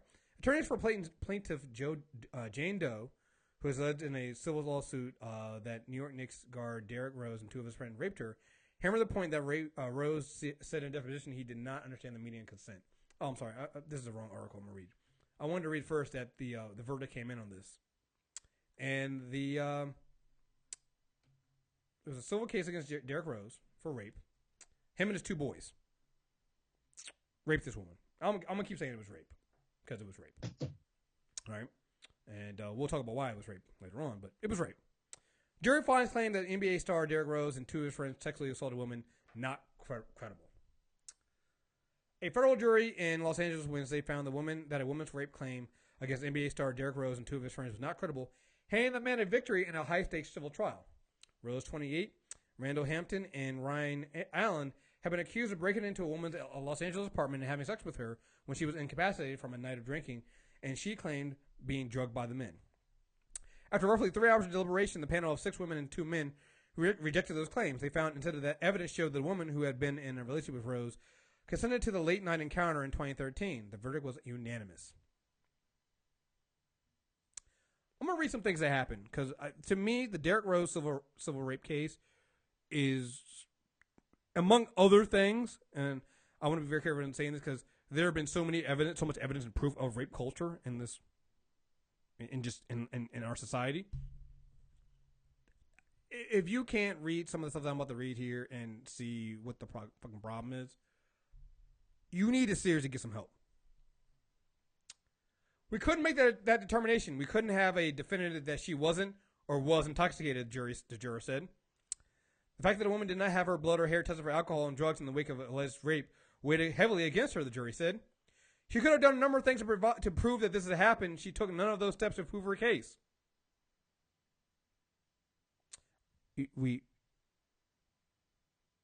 I feel like people downplay the horribleness of rape. She never stood a chance, dog. Like, listening to the justifications the jury gave and then their behavior after. We're getting there, because I got more. The juror, along with the second member of the panel, also gave only his first name, John, said that the woman's testimony early in the week of the trial was unconvincing. To be completely honest, no, Jared said, when asked if the woman had seemed credible. It was the way she said things. It was the attitude she had about it. It felt like she was playing us. The jurors insisted Rose stardom as one of the NBA's most prominent point guards played no role in their decision. Later, however, all 8 of the jurors joined Rose and his attorney in the lobby of the downstairs courthouse, with several, including Jared and John, smiling and posing for photos with the basketball player. In case you didn't understand what I just said, the jurors had just found that the woman who alleged this rape against Derrick Rose, that she wasn't credible. They then posed for pictures smiling with Derrick Rose after they found him not responsible. She the jurors never stood a chance. But people are going to tell me rape culture doesn't exist. People are going to tell me to believe and trust the justice system. Did you hear what the judge said? What did the judge say? I don't think it's in this one, but I heard the judge say something too. What did he say? The judge says, "I wish you luck, Mr. Rose, except when your Knicks play my Lakers." She never stood a chance. And we can have the is this or is this not rape discussion. But I want to take this moment to sort of have a larger rape culture discussion.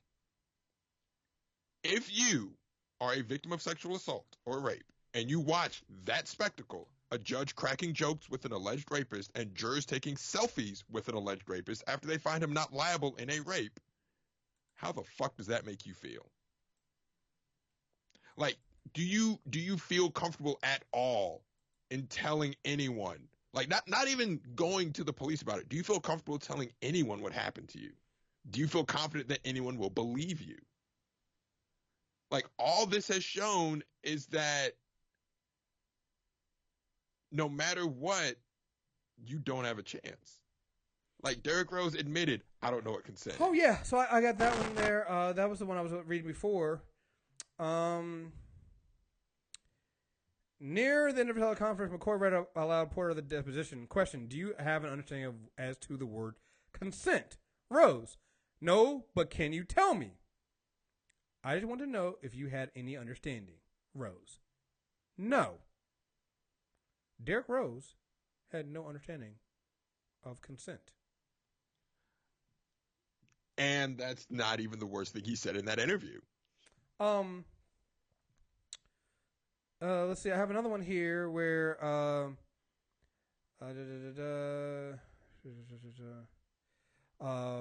let's see. While they were in the throes of sex, Allen said during the deposition, Doe stopped and grabbed a vibrator, a little pink vibrator. After sex, Allen said he hugged and kissed Doe before throwing away the condom wrappers and stuff like that.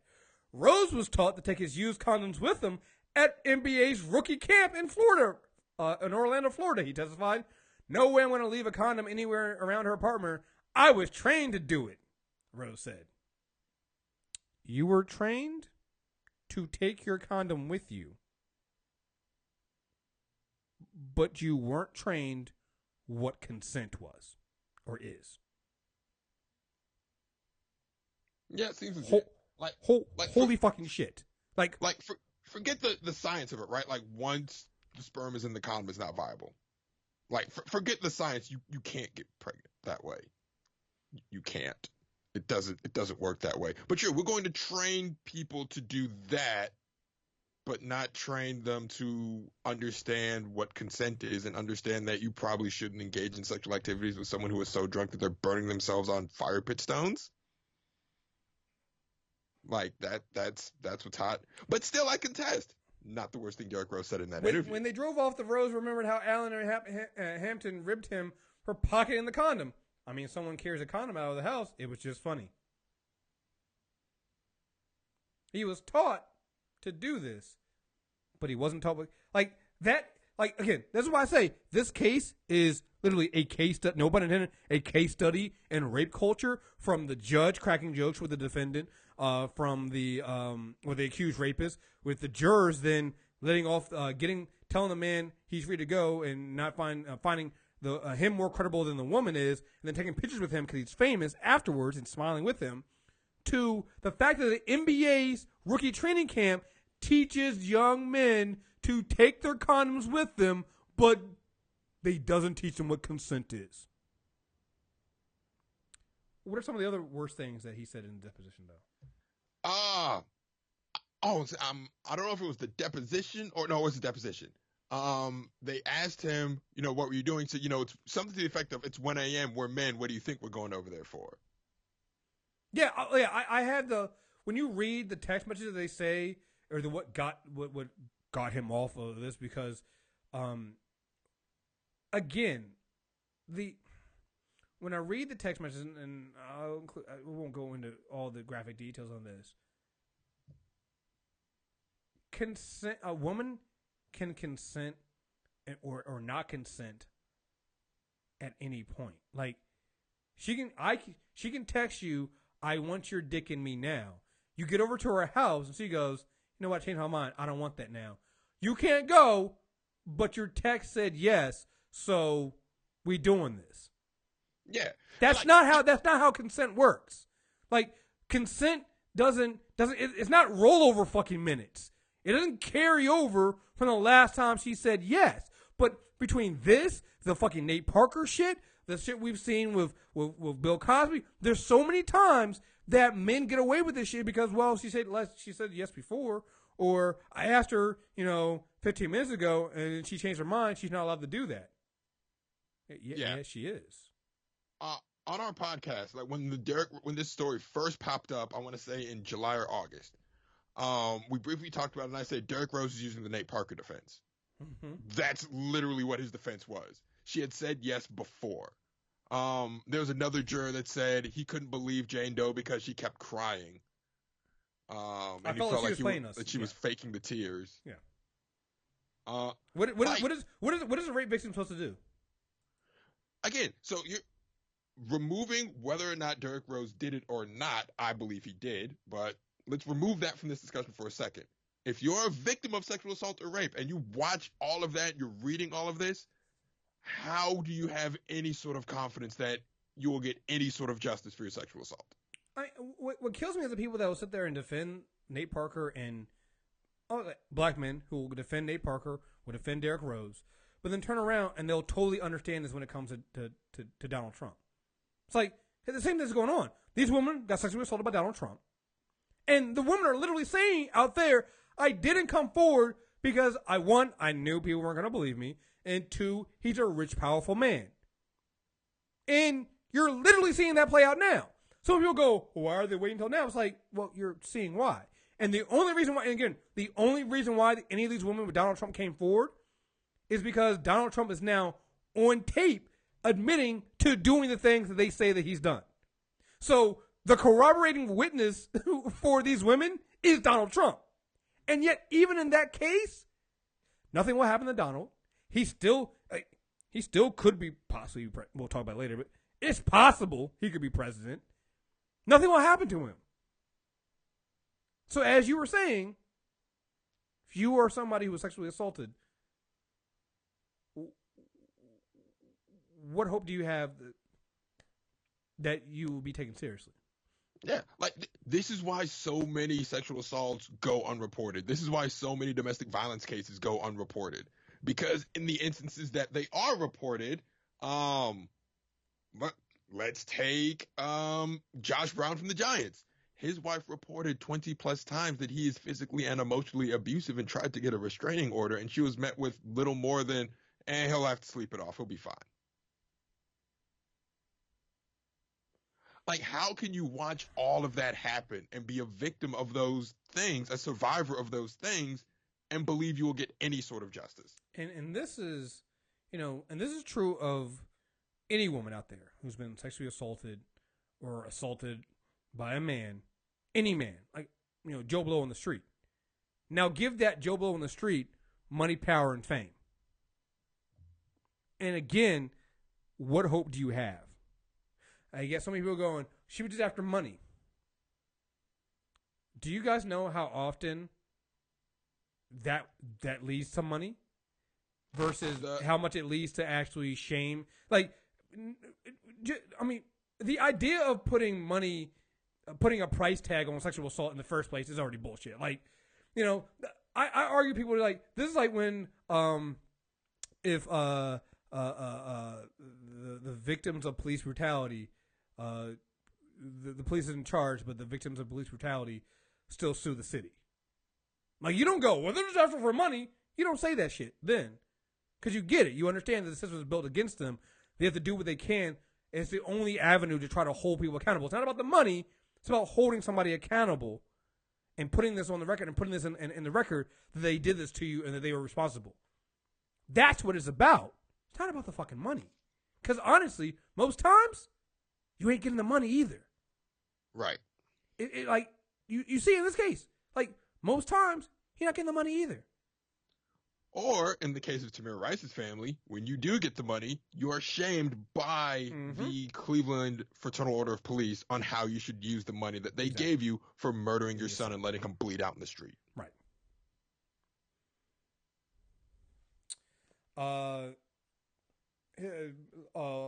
Rose's defense attorneys argued the text messages showed that the woman was alert in the hours before the alleged assault and wanted the men to come to her apartment for sex. Even though one of the text messages, anyways, whatever. Yeah. There's a text message where she says, I do not want group sex. Yeah. She's asking for her stuff. She left at the apartment. The message isn't for the other guys, it's actually for Derrick Rose.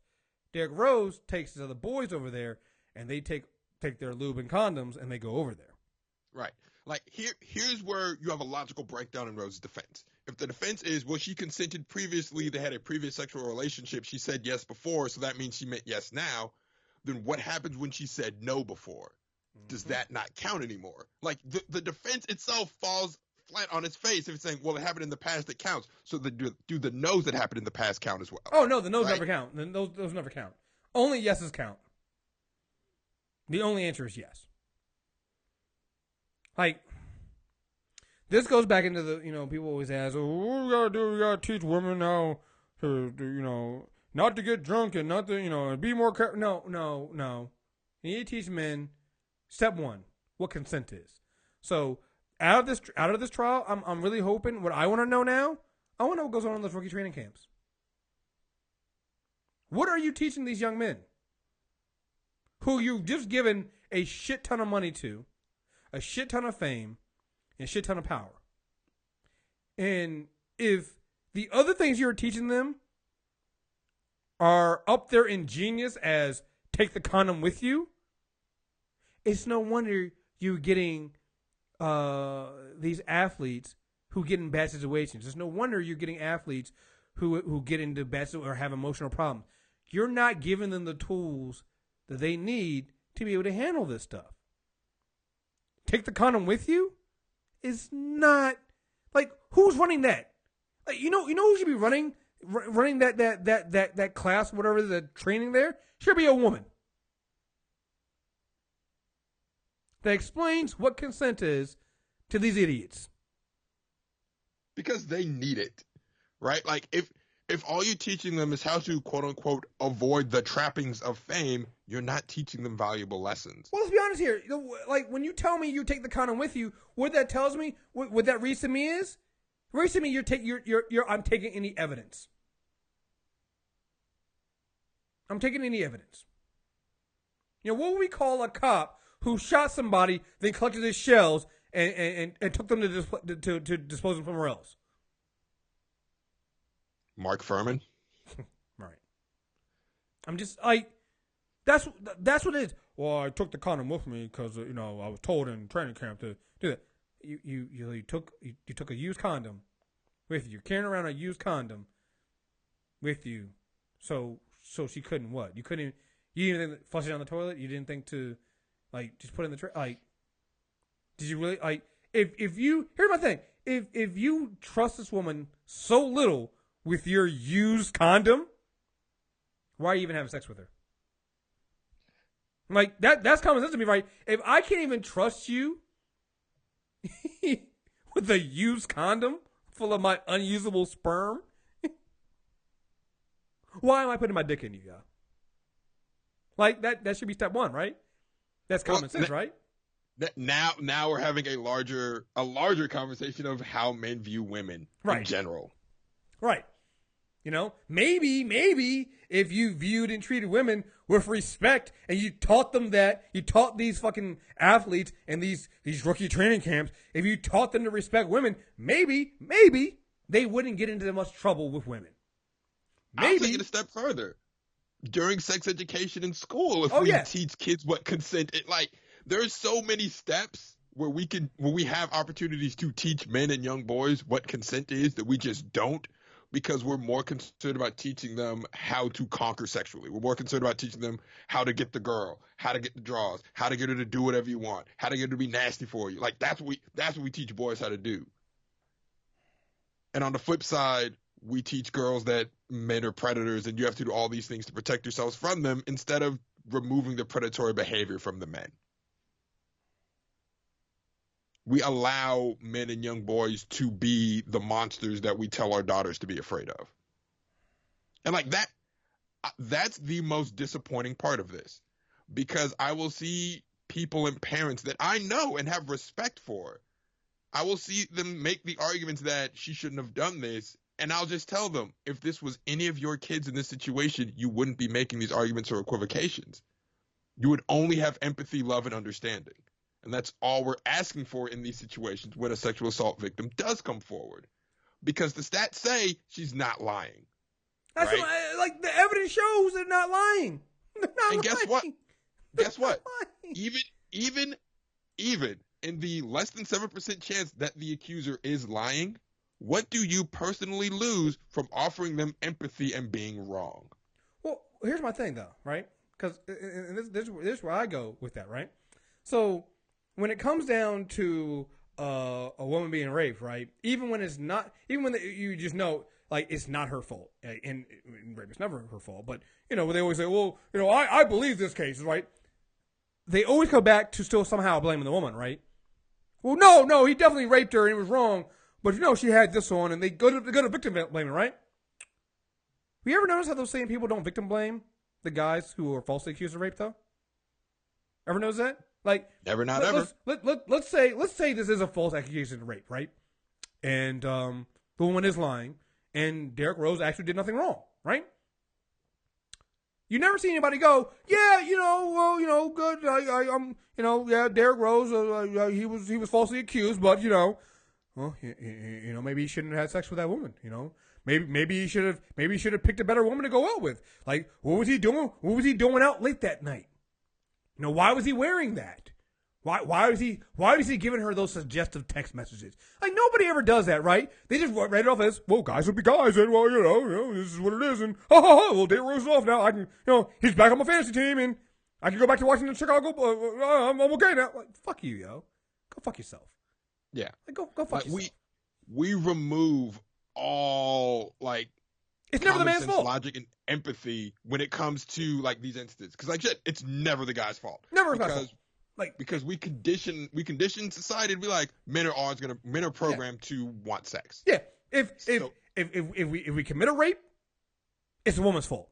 She shouldn't have turned us on, and guys will be guys. Well, if we didn't commit a rape, but we were in a wrong place, wrong time of our own doing, and we shouldn't have done it, and we put ourselves in a bad situation, it's still the woman's fault. It's never the guy's fault. And anybody who out there goes, and a lot of us do this, black guys and black women, I've seen this, right? There's a black guy accused of rape, and let's say the woman's white or whoever, and they always go, well, historically, white women used to accuse black men of rape and blah, blah, blah, blah, blah, blah, blah. All right, yeah, those black men, they weren't this. They didn't. These black men you're talking about, you're trying to equate to black men in during the Jim Crow era, during slavery, during times when black people had no rights. These black men you're comparing them to, they not only have rights, they have all the rights. They have more rights than you and I do. All right. Fact of the matter is, if this had been me and my boys, and we done this to this woman, first of all, we still might have gotten off because we're guys, but we would have gone to criminal trial. You got to remember, Derrick Rose didn't go to criminal trial. It was a civil trial. So even if he was found guilty and he had to pay out, you have to understand, Derrick Rose still was not going to jail. He would just pay out some money, and he'd go about his fucking life.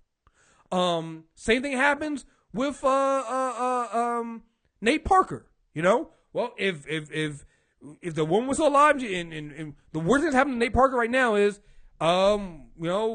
Birth of a Nation might not do $100 million. He gets going on with his life. There's going to be somebody out there who gets him for a movie. He'll do something else. He'll move on. There's a blow over. And nothing happens to him. It's not the same thing, guys.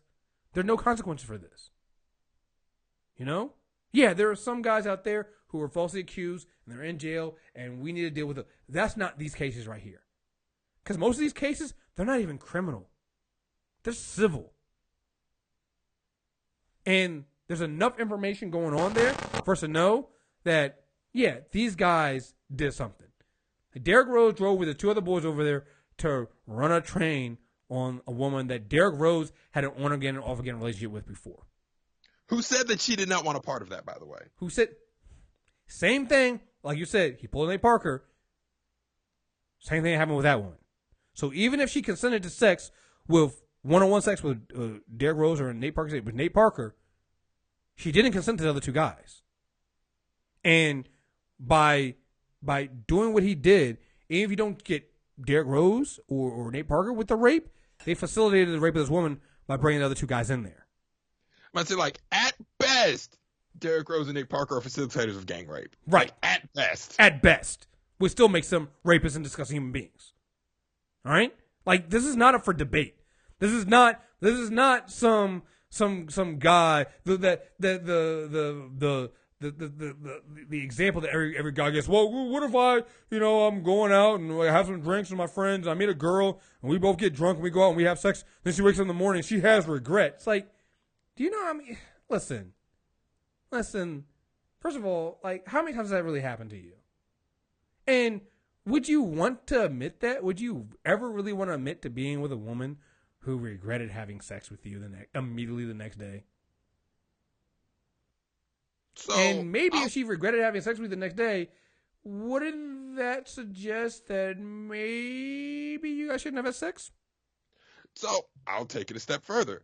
If they are intoxicated and not in their a correct frame of mind, and they regret it the next day, is it not fair to say that if they were in their correct frame of mind, they wouldn't have consented? So what does that say about what you just did? You had to alter someone's state of mind to have sex with them. You had to alter their state of mind to get them in a place to do something that they would not normally do. Maybe, just maybe, that's rape too. Yeah. Yeah. Right? Maybe. Like I think that's the thing people forget about. Oh, she just has regrets. I'm like, all right, let's go down this rabbit hole. You had to give her a mind-altering substance in order for her to have sex with you. Like, you know what? Maybe that just shouldn't do that. Right. And it comes down to also women have said this all the time. You know, enthusiastic consent usually leads to better sex anyway. So come on.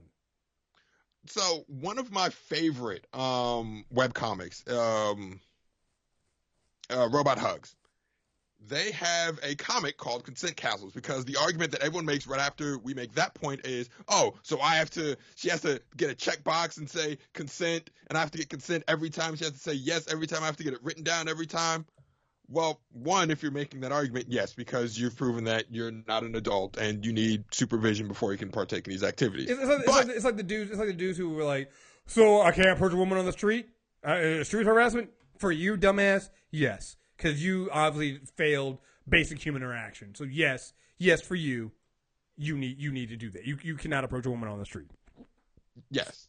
But Robot Hugs, they make the analogy of consent is like building a castle, right? You've met someone awesome and you decide you want to build a castle, plan some sexy times. You'll probably talk about all the things you do and don't want initially. You might even draw some diagrams, and you can talk about your past experiences. And it's always a good idea to check in to see how it's going, right? Like if you're building a castle, you're always going to want to check in. Hey, is this okay so far? You know, we did this thing with the drawbridge. Do you like that? Maybe we want to put some wallpaper up here. You like this wallpaper? Like it is an active conversation. Like consent is active, right? Like it's not just a one-time thing. Like you're always going to be talking about it, right? And consent is the same way. Like when you're intimate with someone in that way, you're going to check in with them and be like, hey, you know, we did that thing. How did that make you feel? You know, hey, I kind of want to try this. How do you feel about that? And you'll start to build your castle of consent. You'll start to set your boundaries. Maybe you'll start to experiment with some things. Hey, I kind of want, maybe we can take down this tower and bring the moat out a little bit, right? Like you have these conversations before you actually do it. Like if you want to do it correctly, you're not just going to spring it on and be like, surprise, butt sex. Like you're probably going to have a conversation about it first, right? Just like building a castle. If we start looking at it like that and start teaching it like that, I think we'll have like just better human interactions in general, right? And it also takes away the dumb argument of, so I have to get consent every time. It's like, well, if you're doing it right, you'll always be, you know, passively asking for it by having these conversations and setting boundaries. And the boundaries can change from day to day, right? Like one day you might like green wallpaper, the next day you want blue wallpaper. But that's your right to change, and you could always go back. So, I mean, but that goes back to having to teach consent and be adults about sex, and what should be a young age, but because we're fucking idiots, we don't do that as a country. Which leads me to the next topic, which leads right into this, the presidential debates, which really goes to show why we don't have these conversations, because about 40% of the country is fucking stupid. Like, the debate on Wednesday. Thank God we have we're almost there, man. We're almost at the end of this. 18 days. 18 days. I might have to call out on election day just because I can't sit at home the entire day waiting for the results to come in and waiting. Like, looking at the polls, I'm happy. I am. Look at the polls, I'm happy, and I'm like, all signs point to not just Hillary Clinton winning, but being a blowout, right? I don't like doing touchdown dances before crossing the end zone, though. So I'm gonna wait. Not to mention, there are certain things that happen in the country that makes you realize that you can never underestimate how stupid people are. There are people who they're on not official. Rotten Tomatoes has that user score for movies. 71% of the fans who saw that Madea Halloween movie enjoyed it. So I'm nervous. Don't count it for poor taste. Yeah. So, like, people can be horribly wrong in their taste of what goes on. That even goes into politics. So, but yeah, man. I didn't watch. I only watched the first 30 minutes of the debate because I actually, thank God, had a Super Tuesday to record that night, so I didn't watch most of it. But for all intents and purposes, I don't care what any of us, the Trump surrogates, say. Hillary Clinton did a clean sweep of the debates, and they can sit there and try to say that. And even some of the media who just don't want to admit that it's been a one-sided thrashing. Every single poll taken of people who of voters has shown that Hillary Clinton not just won the debates, she destroyed Trump in the debates. Nah, but Trump tweeted out at 3 a.m. last night that all the polls had him winning. Yeah. Sure. Mm-hmm. Well, when you don't use facts don't matter, dog. Facts don't. I think that's the wildest thing about this election. Like, we always say facts don't matter, but the Trump campaign is literally built on facts not mattering. Yeah, They're inventing their own facts. Facts don't matter. So there was some fact checking done at that debate.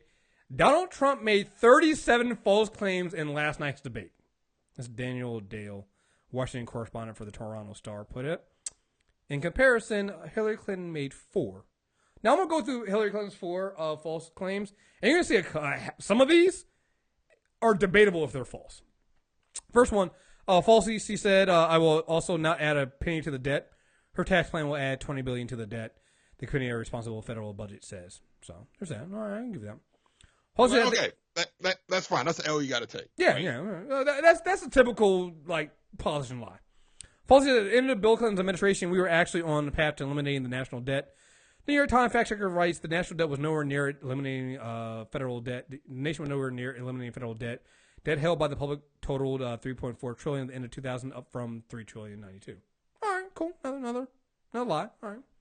Yeah, you stretching the truth there. All right, give you that one. Trying to make your husband look good. I understand. You are. Hey, listen, far better spouse than I would be in those circumstances. Way better. Here goes number 3. She said Mosul is on the border of Syria. They say Mosul is in Iraq, is more than 100 kilometers from the border. All right, that's a dick move. Yeah, that's a stretch, guys. That's a little bit of a. I mean, relatively, that's probably. If you look at a standard map of that region, can you see 100 kilometers? Yeah, that's probably close enough, guys. But all right, we'll give you that one. All right, cool. Number 4, falsely said that of the D.C. versus Heller legal case about gun rights, what the District of Columbia was trying to do was protect toddlers from guns, and so they wanted people with guns to safely store them. This contains a grain of truth, but is more misleading than accurate. The case was about D.C. handgun ban. In its filing in the U.S. Supreme Court, the district listed the protection of children as one of the reasons for the ban, but there were 4 additional reasons. Toddlers were not central to the argument, and toddlers were not mentioned in the court decision. But okay, so that's a half true. I'll give you that one because the toddlers were mentioned, or may not have been mentioned in the arguments, but they were a tenet of the case itself. I'll give you half of that. She did not give the full truth. Yeah. I'm gonna go with the Donald Trump ones in the 37 he did. Going down the final fact checking total for three presidential debates. Donald Trump 104 false claims. Tara, take a guess at how many Hillary Clinton had total? See, I cheated because I know this graph. So 13. Now we're gonna go to Donald Trump stuff in a minute, and I got a whole thing on Hillary Clinton I'm gonna do in a bit. Is at this point when I hear people go, both candidates suck, and Hillary Clinton is the most lying, cheating president of all time, I look at this graph of facts, and I go, and I'm gonna get into later what I think the real issue is and why people don't like her. That's just not true, folks. I can't think of another presidential candidate that went through 3 presidential debates and only told 13 lies. I mean, I don't have the numbers in front of me, but that seems suspiciously low, right? For a politician in a presidential debate, right? So, oh God, because someone at the Toronto Star, I want to say it was that guy too. He went back to the Romney-Obama debates. Mm-hmm. And Romney had something like 70 plus, and Obama was around like the 30-40 range. 13. She told 13 lies in 3 debates. Like some of those are stretches. And some of those are stretches. Honestly, I'd only give her 2 out of this last one. You know? So some of these are stretches. 13. But she's the most lying politician of all time. We can't ever trust her. Just hold that in your mind. We'll come back to that in a little bit, all right? Let's look at some of the lies that Donald Trump told. All right? Actually, you know what? I got even better. I think Slate also did this one. They actually put it in video form for us. Thank you, Slate. You fuck up like more times than you get it right. When you get it right. Oh, they fuck up so many times, man. I was trying to find this somewhere else, and I was like, fuck it, all right, we'll go here. Well, like the thing with Slate is they have no vision. They just say, hey, you make dope content. Come make stuff for us. And like there's very little editorial process over there at Slate. Yeah. So that's how you get like such a wide variety of when it's really good, it's really good. But when it sucks, they get that kid from The Blaze to write for them. Here we go. The toughest gun laws in the United States, probably you could say by far. They have more gun violence than any other city. Firearms are cheaper in Indiana. There's less detection, there are less requirements in Indiana, and that's why we're seeing this steady flow and large volume of crime guns originating there. Chicago Police Superintendent Gary McCarthy says it's a big reason he's confiscated more than 3,000 guns in Chicago that have come from Indiana. 16,500 plus ICE last week endorsed me. First time they've ever endorsed a candidate. ICE spokeswoman Sarah Rodriguez stated, per the Hatch Act, federal agencies are prohibited from engaging in partisan political activity, including the endorsement of any candidate for office. I'm wondering, I didn't look at all 4 of the debates and all of his 100 plus lies. I'm wondering how many of them are duplicates, because this is a lie he's told at least in 2 different debates. So they count dupes, right? They keep dupes in it? Okay. When they went back for the Romney-Obama thing, like half of Obama's came from when he talked about how much people liked the Affordable Care Act. Got you. Okay. Yeah. I mean, this is like Donald, that's just these are things that's just not true. Like they didn't do that. She has no idea whether it's Russia, China, or anybody else. I am not quoting myself. No idea. I am quoting The Department of Homeland Security and the Director of National Intelligence say the attacks are intended to interfere with the U.S. election process, and that, quote, only Russia's senior-most officials could have authorized the... I love the Final Fantasy whatever music they got playing in the background. Yes. Is this, felt like I'm going to find a Chukaboo or something like that. These activities. You condemn any interference by Russia in the American election. By Russia or anybody else. You condemn their interference. Of course I condemn. Russia, if you're listening, I hope you're able to find the 30,000 emails that are missing. I never met Putin. And I spoke indirectly and directly with President Putin, who could not have been nicer. I don't know Putin.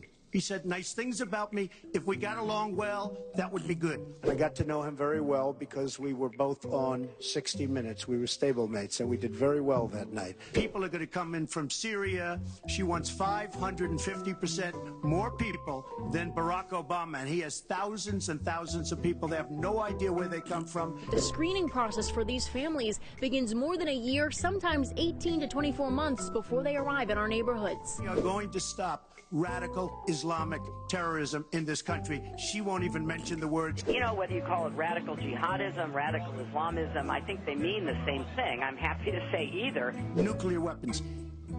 Look, she's been proven to be a liar on so many different ways. This is just another lie. We're better off, frankly, if South Korea is going to start to protect itself. Saudi Arabia, we have weapons? Saudi Arabia, absolutely. And if they fight, you know what? That'll be a terrible thing. Terrible. Good luck, folks. Enjoy yourself. Our country is stagnant. We've lost our jobs. We've lost our businesses. The latest report on jobs shows some healthy hiring and yet another drop in unemployment to 5.3% now. This is the longest stretch. Again, this is just from the last debate, guys. I'm not even halfway through the video. It's just the last debate. Of private sector job growth in U.S. history. 5.6 million jobs total added in just the last 2 years. $6 billion was missing. How do you miss $6 billion? You ran the State Department. $6 billion was either stolen, they don't know. It's gone.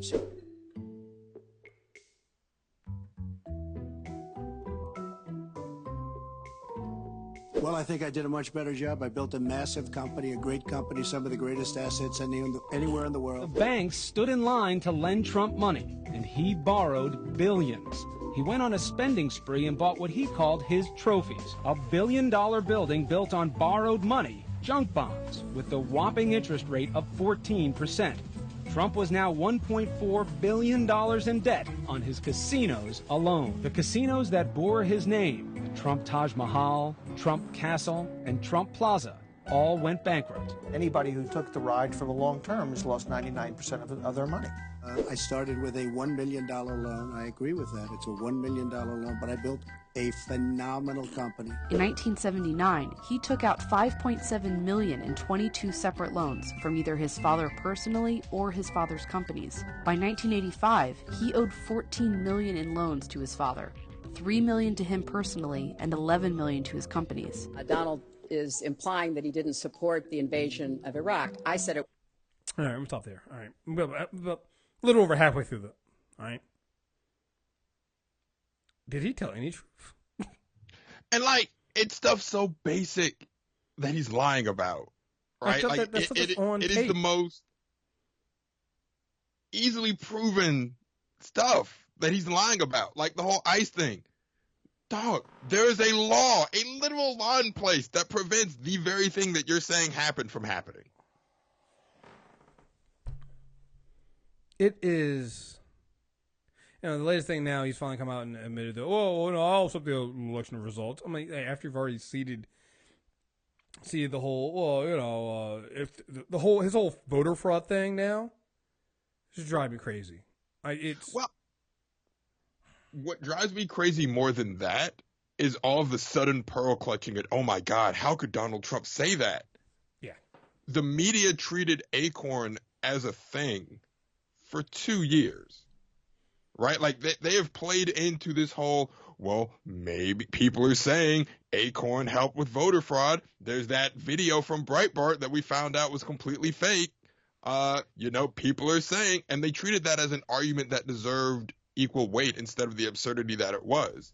So when you have, like, a national media playing into this narrative, how can any of you, like Steve Schmidt got on MSNBC and said he was appalled that Donald Trump would ever say that. And I'm like, dude, your party during your campaign was talking about how horrible Acorn was because they were stealing votes. Well, it's like when I see Nicole Wallace on Morning Joe, and she's been really strong on this Trump stuff and condemning him. But I'm like, but you were communication director for McCain when Sarah Palin was his running mate. Like, you were feeding us Sarah Palin. You were feeding us the female version of Trump. Like, you caused this. Like, you were okay with this. You played into this. It was like watching, and I'll give it to him, man. Bill Kristol, I don't know if you saw, let me see if I can find it. Bill Kristol has been having a 6-month-long breakdown, and, you know, if he wasn't such a horrible human being, I'd feel sorry for him. It's been amazing to watch. I got it. Let me see if I can.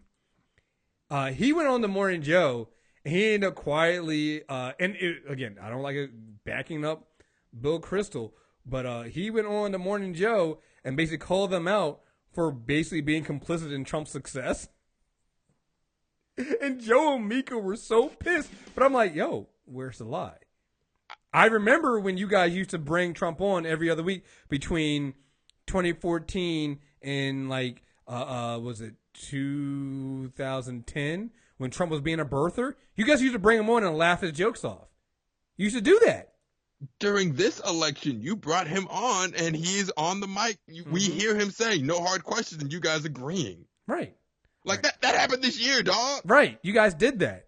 And now you guys are acting like you guys only had a falling out with him when you guys finally said something. When the it was the David Duke thing was finally when they said that it was wrong, and Trump and them had a little falling out. It took them that long. I was like, before then, you guys were laughing and joking, and even then, Mika would say, "Well, I know Donald Trump, but he's not like that around us. This is not the real Donald Trump." You would say that on air.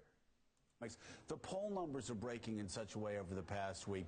Very bad news for Donald Trump. He's got to reverse those. Did anything happen last night that would have made anybody change their mind and go back to Donald Trump? No, but I think something happened that would make some people leave Donald Trump. But I don't like, yes, on style points, Trump was a little better in the first 30 minutes, and he had a couple of clever insults, and she had some insults. But that's not the point. The headline out of this debate is obviously the failure to say ahead of time that you'll accept the results of a Democratic election in America. Pretty unprecedented. It doesn't mean that there's going to be violence in the streets. Certainly not if others now say that. Who cares what Donald Trump says? So what should Republicans He's going to be a failed fluke presidential candidate. What should Republicans say? He should be ignored on election night, and Republicans need to say that. Wait, and especially. Yes, he won the nomination in a fluky way. Him and nominated a fluky him. way. That's not a fluke. Well, I hope it was a fluke. He beat like 16 people. He did, and that's unfortunate. The Republican Party nominated him. I agree, and some Republicans have refused to support him, and he's going to lose the general election. Fluke. And I think it was a fluke in some ways, and in other ways he tapped into some deep anxieties. I mean, he got a minority of the vote. A fluke is something he got a minority of the vote. Okay, fine. You can blame the Republican Party. Should feel bad. Does that make you feel better? Does that make you feel better about it? You feel great because the Republican Party nominated a guy who's really a bad guy as president, and you think it's funny and amusing. No, I actually think Republicans need to come clean on themselves. Well, thank you. Including leaders of the Republican Party. What does come clean on themselves mean? Just be honest about what's right and wrong. And well, what's wrong is Donald Trump. This show was very tough. This show was really tough on Trump in late 2015 and early 2016. We were. Are you going to pretend that? We were. Oh, fine. If that's your way of rewriting history, that's fine with you guys. You mean when Joe hung up on him when he wouldn't answer a question? You mean when we peppered him with a lot of people accommodated Donald Trump at different times. But I'm not going to get into. Well, no, you just did. You lied. Please don't come on my air and lie. You said in late 15, in early December 2000. I can't even believe you're doing this. I don't know why you're so bitter. I'm not bitter. I'm trying to say the Republicans. You're practically crying. I am upset about this election. That's right, Joe. But you think it's amusing that Donald Trump is the nominee. In early December 2015, we compared it to Germany 1933. What he was doing. Really? Oh, really? We've got and you treated him that way when he called in. Is that right? Well, yeah, we treated him tough. You treated him tough. You asked the most tough questions. We did. Look, we don't need to get into this. It's too late. It's too late. You're bitter. You come on here practically crying. We've got it on tape. You're screaming at Mika. You don't even know what she's going to say, which is the same thing that you were going to say, which is, why is Paul Ryan? Why are Mitch McConnell? Why? No, that's what Mika was going to say, but you decided. Well, then don't attack us. I'm not attacking you guys. The fact of the matter is, the question is, why does Paul Ryan still endorse him? Why does Mitch McConnell still endorse him? Why do all these Republicans still endorse him? It's a great question. By the way, while you're attacking me personally, I said from the beginning I would never vote for him. You and I said I was voting for Jeb Bush. Then I said I was voting for John Kasich. Then we said after the Muslim ban that this is what Germany looked like in 1933. 1933. So I don't know Sorry where if you it was get up. easy on him. I mean, I'm sorry we were easy on him. If comparing him to Hitler in 1933 is going easy on him, and like that was 3 months before anybody voted, then we were easy on him. Then good on you. You know, if you behaved in a great way, more power to you. We did. If you would like to answer the question now, what should Paul? Let's start with Paul Ryan. Yeah. Oh, the three people I despise, and I loved it, yo. It couldn't happen to a nicer group. Joe Scarborough, horrible TV, but he does this really great thing where he's able to present an argument and remove context from the argument and present it as it happened in that vacuum. Mm-hmm. Like, he's completely removing the fact that what led to them having this, like, them say, okay, Trump is a Nazi. Like, how did they get there? Oh, what happened before was Trump started insulting Mika and Joe and saying they were bad television. And, oh, he was on their show and there'd been, like, multiple pieces like Politico, The Hill, about how, like, it is documented that Morning Joe had an agenda of having Trump on and treating him softly because he made their ratings go up and the show was failing, and Trump was a way of sort of like saving the show. He would call in. He would call in to Morning Joe all the fucking time. Like, that was the thing. Like, Donald Trump would say something ridiculous about, birther movement, and he would call in on the show all the time. And like you said, their ratings would be bad, and they would call him in. Let me see if let's see. Did they? Yeah, they brought him on the phone. Let me see if I can bring in some of this. Let me see. Answer is I will certainly think about it. I was a very good student. Hold on. These four, I'd give the challenge. Let me see if I can. Now, I am really doing, and after his show, you were after his first show coming back, you were one of the first to reach out to him, and it meant the world to him. I thought fascinating television. Now we'll open it up to you, Donald. What's your response? Well, I'm very disappointed because I was really all set to go after him this morning, and now I feel guilty if I do that. I feel very, very guilty. A lot of interesting things. I mean, I actually got a semi-nice couple of remarks from Eugene Robinson today. I consider that major. It's my ambition to someday get a good editorial from Eugene. I do respect him. We are here to serve, semi-nice things. So this morning is really a little strange for me, Joe. No, I was going to go after Lawrence, big league, and I was going to do the challenge and say lots of nasty things about him, but it's hard to do that now. No, you really ruined my morning, to be honest with you. Well, it's not the first morning of yours that I've ruined. I get the emails too from your office. But Donald, let's move then on to policy. Should I therefore not give Joseph? Hey, Joe, I should therefore not give the challenge, right? Well, I think he just said that he may have been wrong. And, yeah, well, he is wrong. No, he is wrong. I mean, these are certified numbers. Okay. As Mark said yesterday very nicely. Yeah. So this is from last July. Very jovial. He used to call in all the time. Like it would be at least once a week. Morning Joe would get a call. In. Sometimes twice a week. Would a call in from Donald Trump. And this is then. Like, this is not when he was being hit before. Like, before he was running. Happened all the time. He would give all kind of interviews about, being, when he was a birther, and they would laugh it off, and they would never have him address it, or they would laugh it off. And I remember, they went to something for Trump. They went to a dinner he was having or something like that, and they came back and reported on him. Yeah, no, they only stopped being in the bag for him, like you said, when they had the blow up. Yeah, like once Trump went after the brand and it was no longer beneficial to them to have him on. Oh, we were so tough on Trump. And no, you weren't. He was like most cable news. He was a ratings boon, and you guys milked it. Mm-hmm. Yeah. Moving on. One of the other things so Donald Trump had a lot of different things he said at this debate that were just, again, shows you that Trump has no idea what the fuck he's doing. One of them, or two of them. So which one do we want to do first? Both of them kind of really involve women. First one was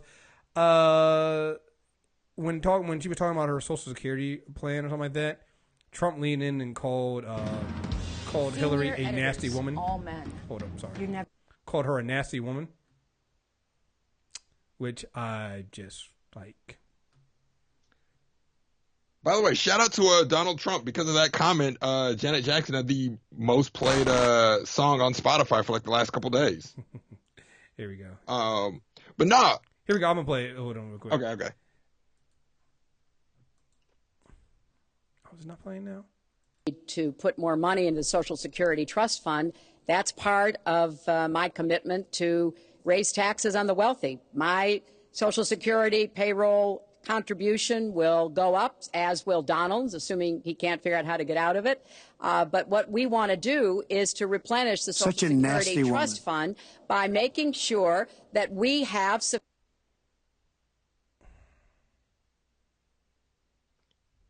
So, one brilliant thing Hillary has done in these debates, it's almost like her debate prep was watching film on Donald and finding out how to irritate him. Mm-hmm. And one thing Donald Trump can't stand is being called Donald. Just like all the little needling things, she knows how to get him to react. And the whole, I mean, if Donald can't, assuming he can't find a way to get out of it, she knew he was going to react to that. And that's brilliant.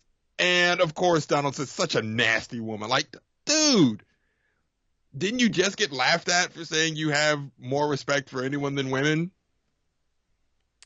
Yeah. It is.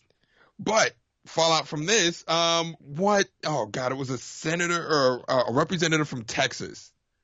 That as a Southern genteel gentleman, sometimes you just have to tell a woman when she's being nasty. That's what I'm reading now. Republican Representative Brian Babin on Thursday defended Donald Trump, calling Hillary Clinton a nasty woman at the final of the presidential debate, saying sometimes a lady needs to be told when she's being nasty.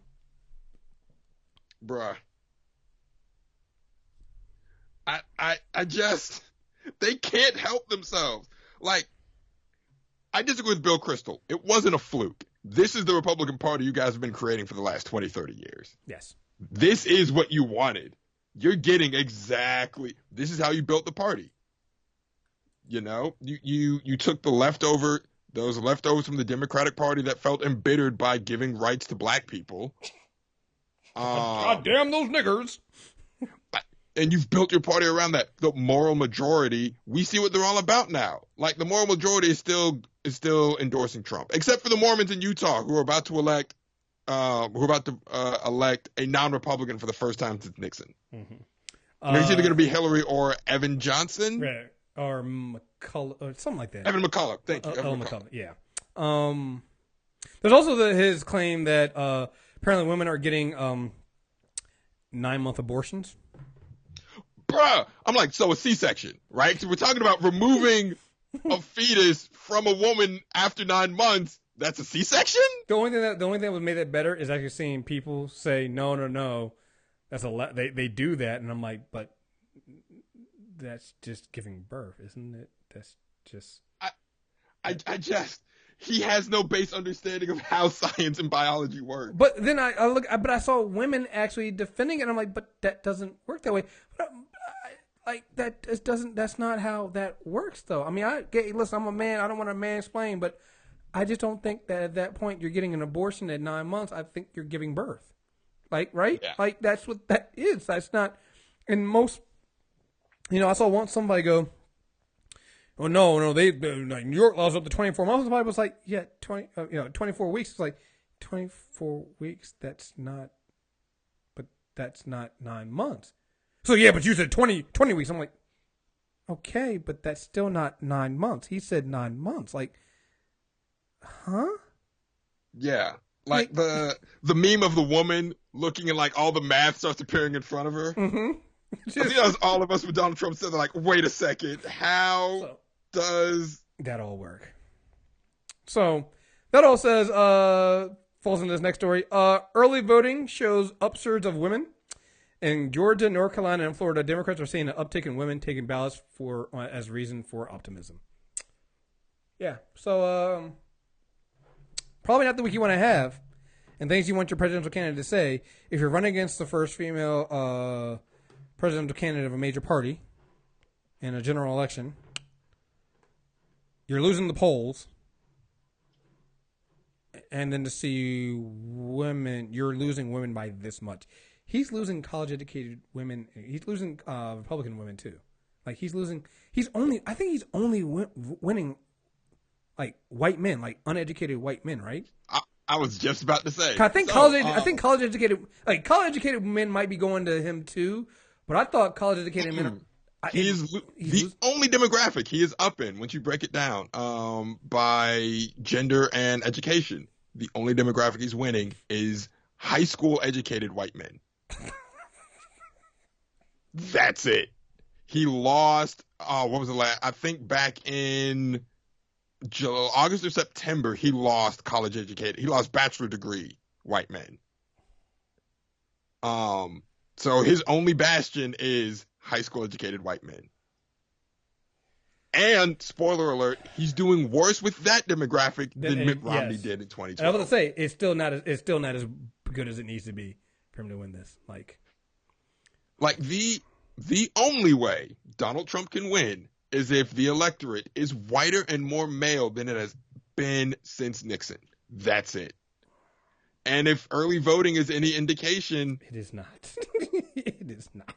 Like Hillary is up now. Like Hillary's up more now with early voting than Barack was at this point with early voting. Georgia is a swing state. She has a ground team in Georgia. Texas is within single digits. Like I've seen people say that Texas is close. Utah, it might be. I've seen people say Arizona might be hers. Like, again, I want everybody to go out and vote. Do what you got to do. Don't celebrate before. But the numbers? Yeah, like these numbers are assuming you all go out and vote, right? And if you do, I saw one path to victory for Trump. There is only one path to victory for Trump, and it involves Virginia. Then it can't win because he's not going to win Virginia. He's not winning Virginia. Like that's he's not down like 13-14 in Virginia. Right. Yo, okay. Virginia just aired an ad. Keep in mind, Hillary is up 13-14 points here, I think. Wait, is it a con ad? Bruh. Dog, listen. No half measures, dog. Like, no, listen. Like Hillary Clinton reads Frank Castle. If you haven't seen the Hillary Clinton ad using what's it, Captain Khan's father? Khan. It's over. Like that has me teary-eyed. And she's finally starting to do what I was saying. She's starting to finally play those inspirational ads too that talk about what her plan is and doing things for helping families and women and things like that. Like, dog. Like her earlier ads, and there's like a really interesting article, and I think it's Vox, about how Hillary Clinton has spent less on ads than like the past 3 Democratic candidates.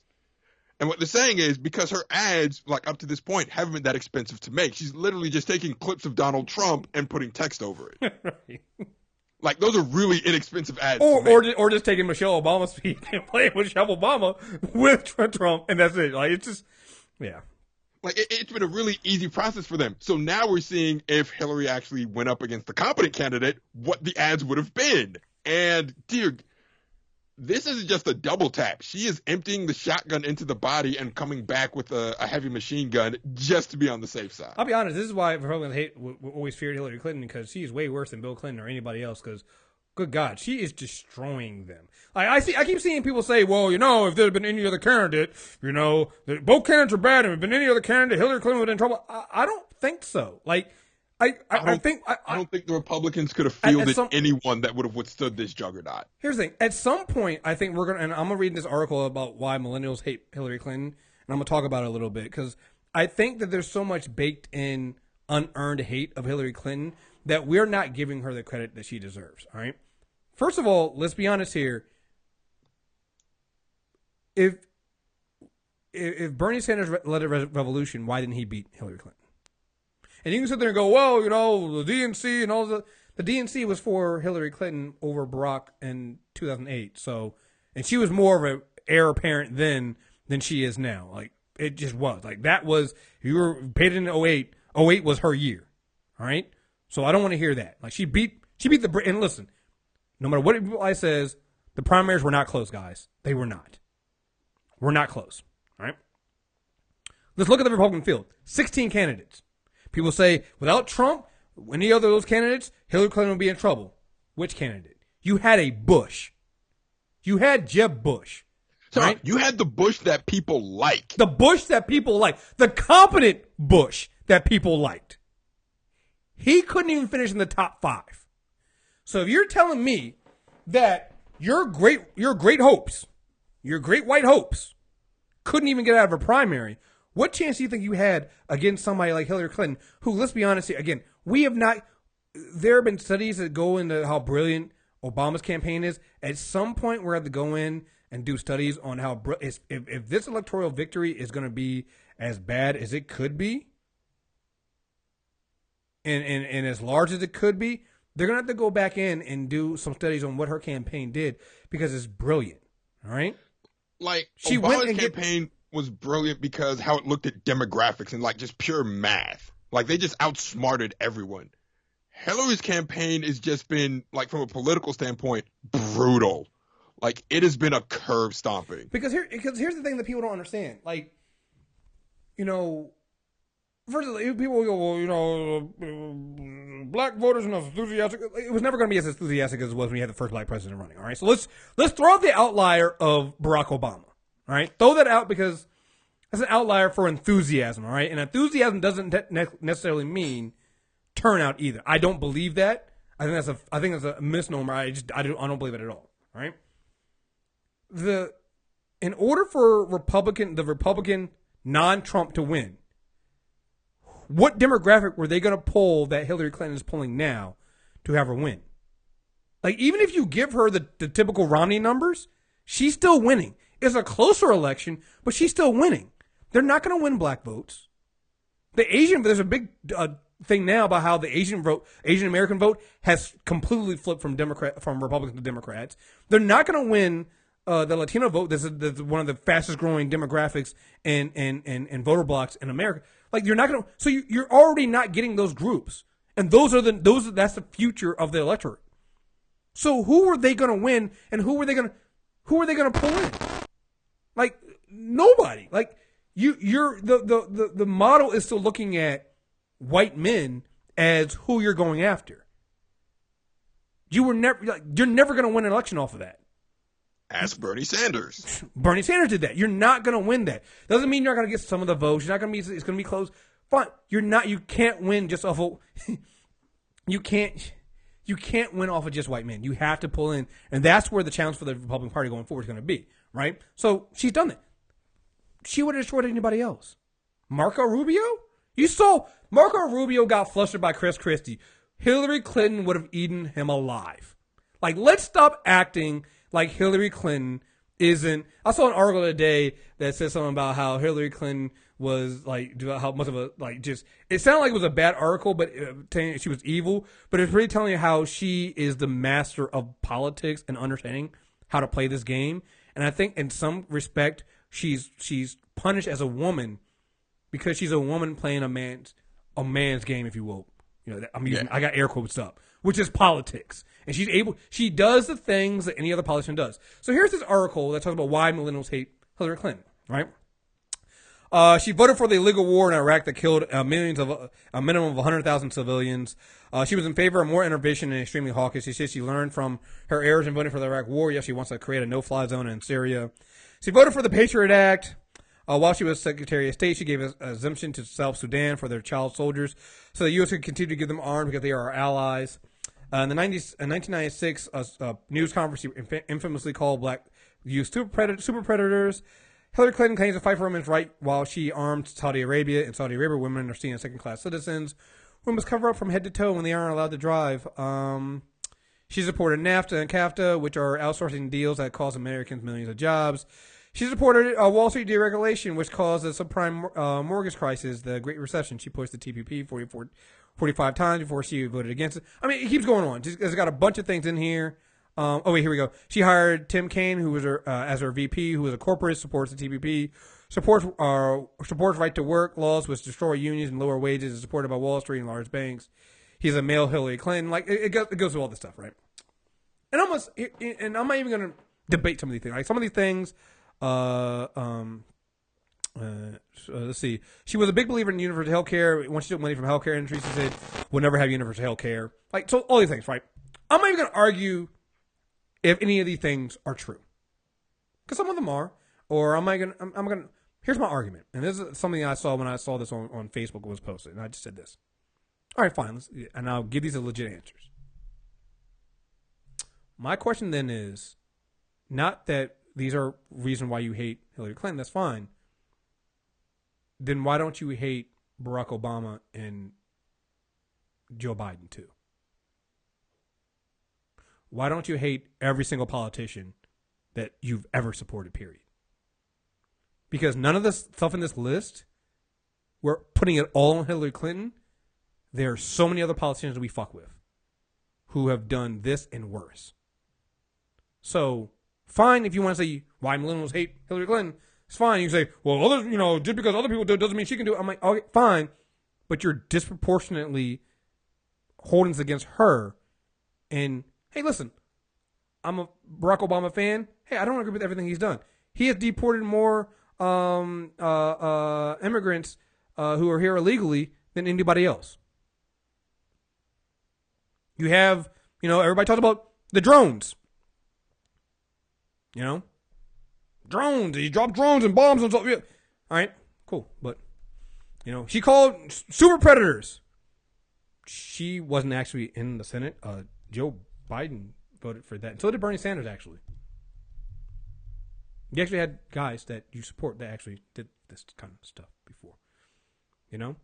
Like, when I read this list, what I see from people is it reads like you're upset that Hillary Clinton is being a politician.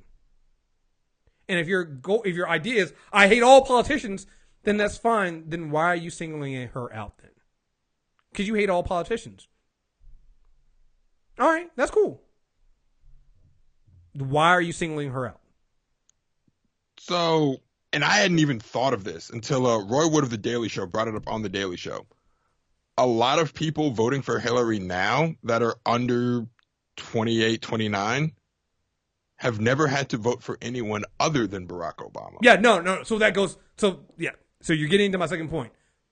This is what it really is, and I know people are going to say like you think it's all these other things. You really do, and I'm not trying to tell you that these things aren't things you should be concerned about, because they are, and they're things you need to keep in mind when you deal with any politician.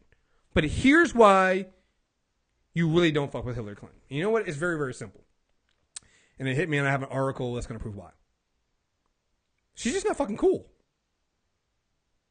She's not cool. Like, it sounds so silly, but it is. Like folks love Uncle Joe. Did you see the video of him with when he got the permission to drive his Corvette? No. Oh God. So Jay Leno has a new show.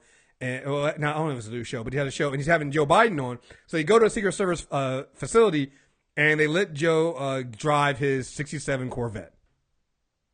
First thing he does, burns out with Jay in the car. All right?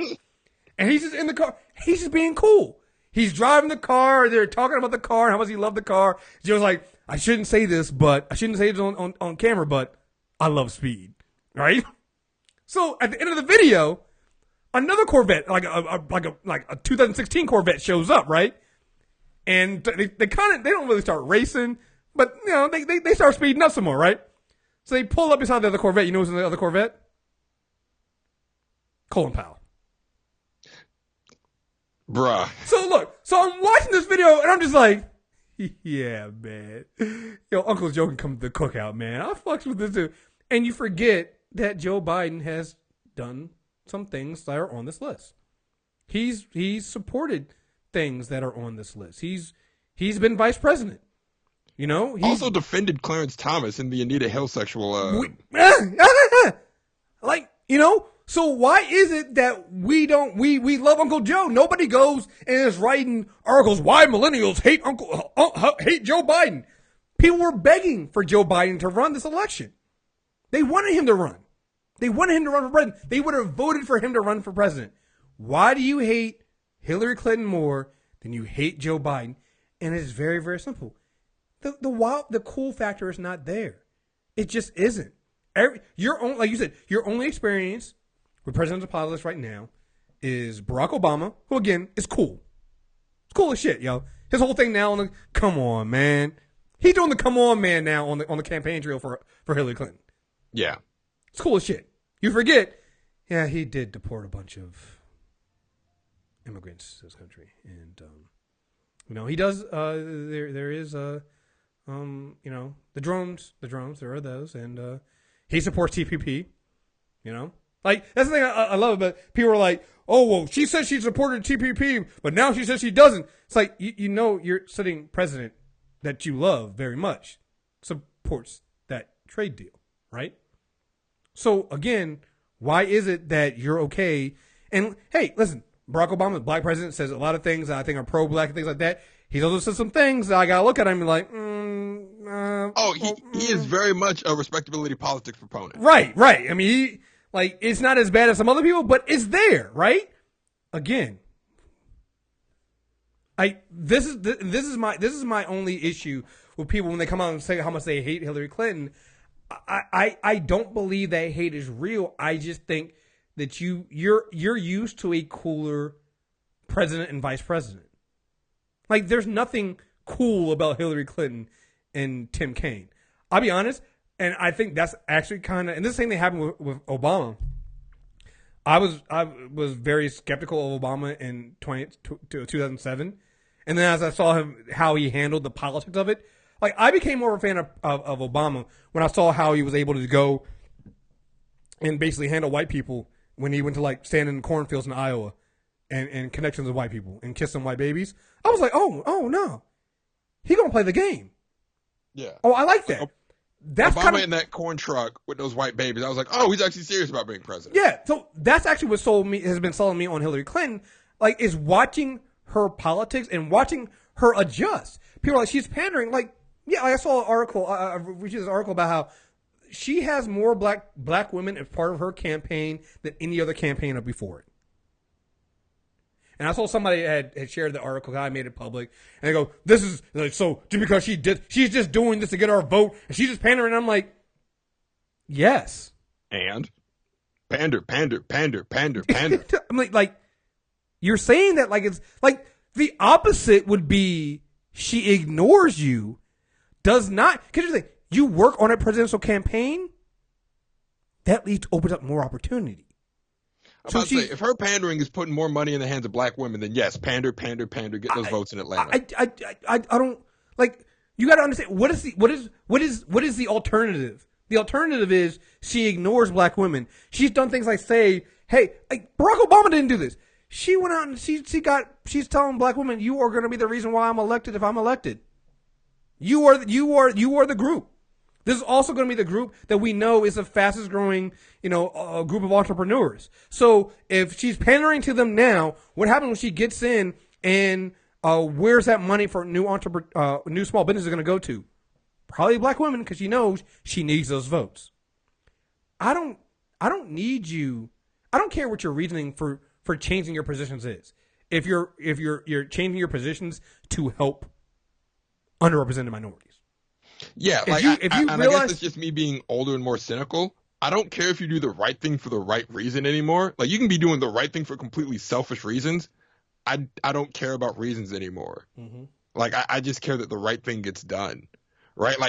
If cops stop shooting people because they're afraid of being recorded and not because it's the right thing to do, they're not shooting unarmed black people anymore. Yeah. So, and I'll even say, here, I think we've seen it. I think she's doing it because she actually cares.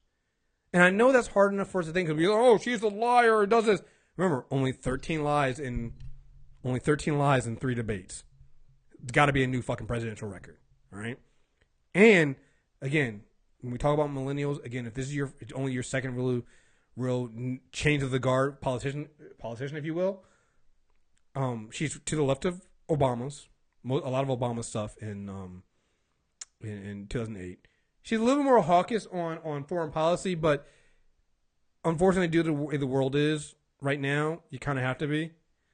I don't know what you do in Syria. Syria is a mess that people go, She's an interventionist. I don't know. Nobody knows what to do in Syria. There's no right. The only right answer in Syria right now is the opposite of what Russia's doing. Yeah, you can't. That's it. Like, because if you say don't get involved, then people get slaughtered. I remember the same people who were saying we shouldn't be involved were the same ones going, why didn't we go in when he used chemical weapons? So it's like I don't know what to do there. I can't. Like you said, she's again. If Obama was your first introduction, you might not have noticed this, but Hillary. Most times, what happens when you get to the general campaign, both candidates make a race to the center. Yeah, they move away from their leftist politics or rightist politics, and they come to the center. And maybe it's because she's been able to do this because Trump didn't do that. But Hillary Clinton hasn't moved to the center either. She's reached out to Republicans. She's reached out to people in the center, but she hasn't let go of the people to her left. She's still like every single. I want to say every single debate she's brought up issues that again she doesn't give us all the details of others, but she's talked about more. In a way, she talked about more issues involving black people than Barack Obama did in his two debates.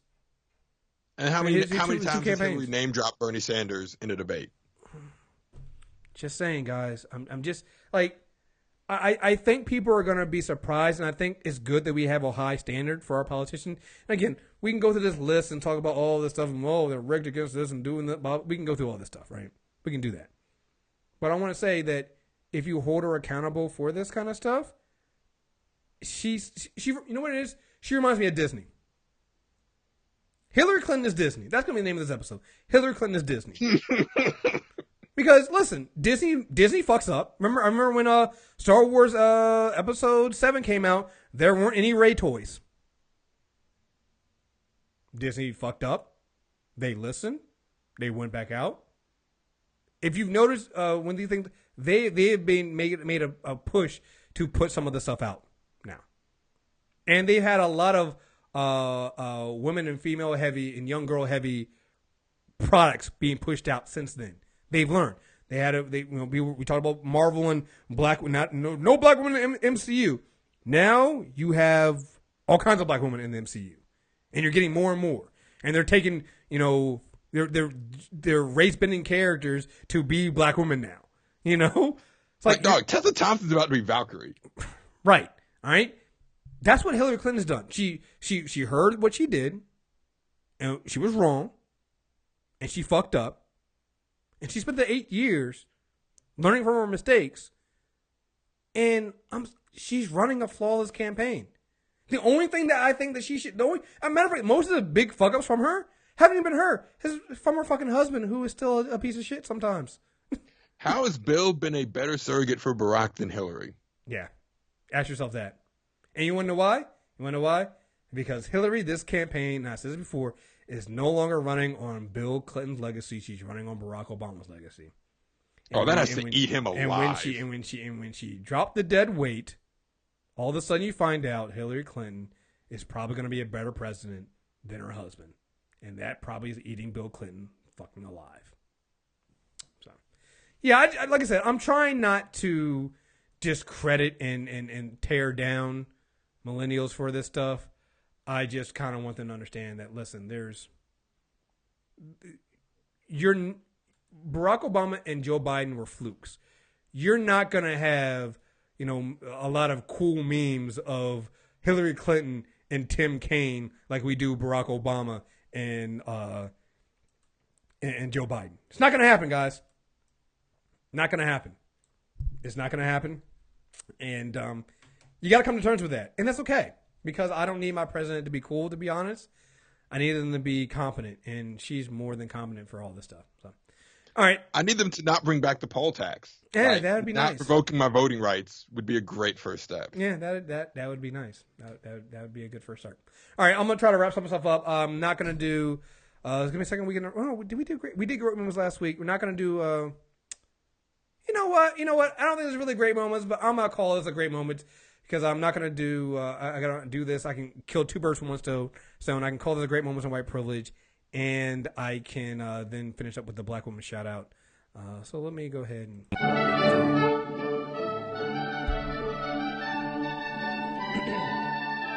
all right, great moments of white privilege. I'm calling this great moments of white privilege because How else could you do this? Curt Schilling is a crazy person.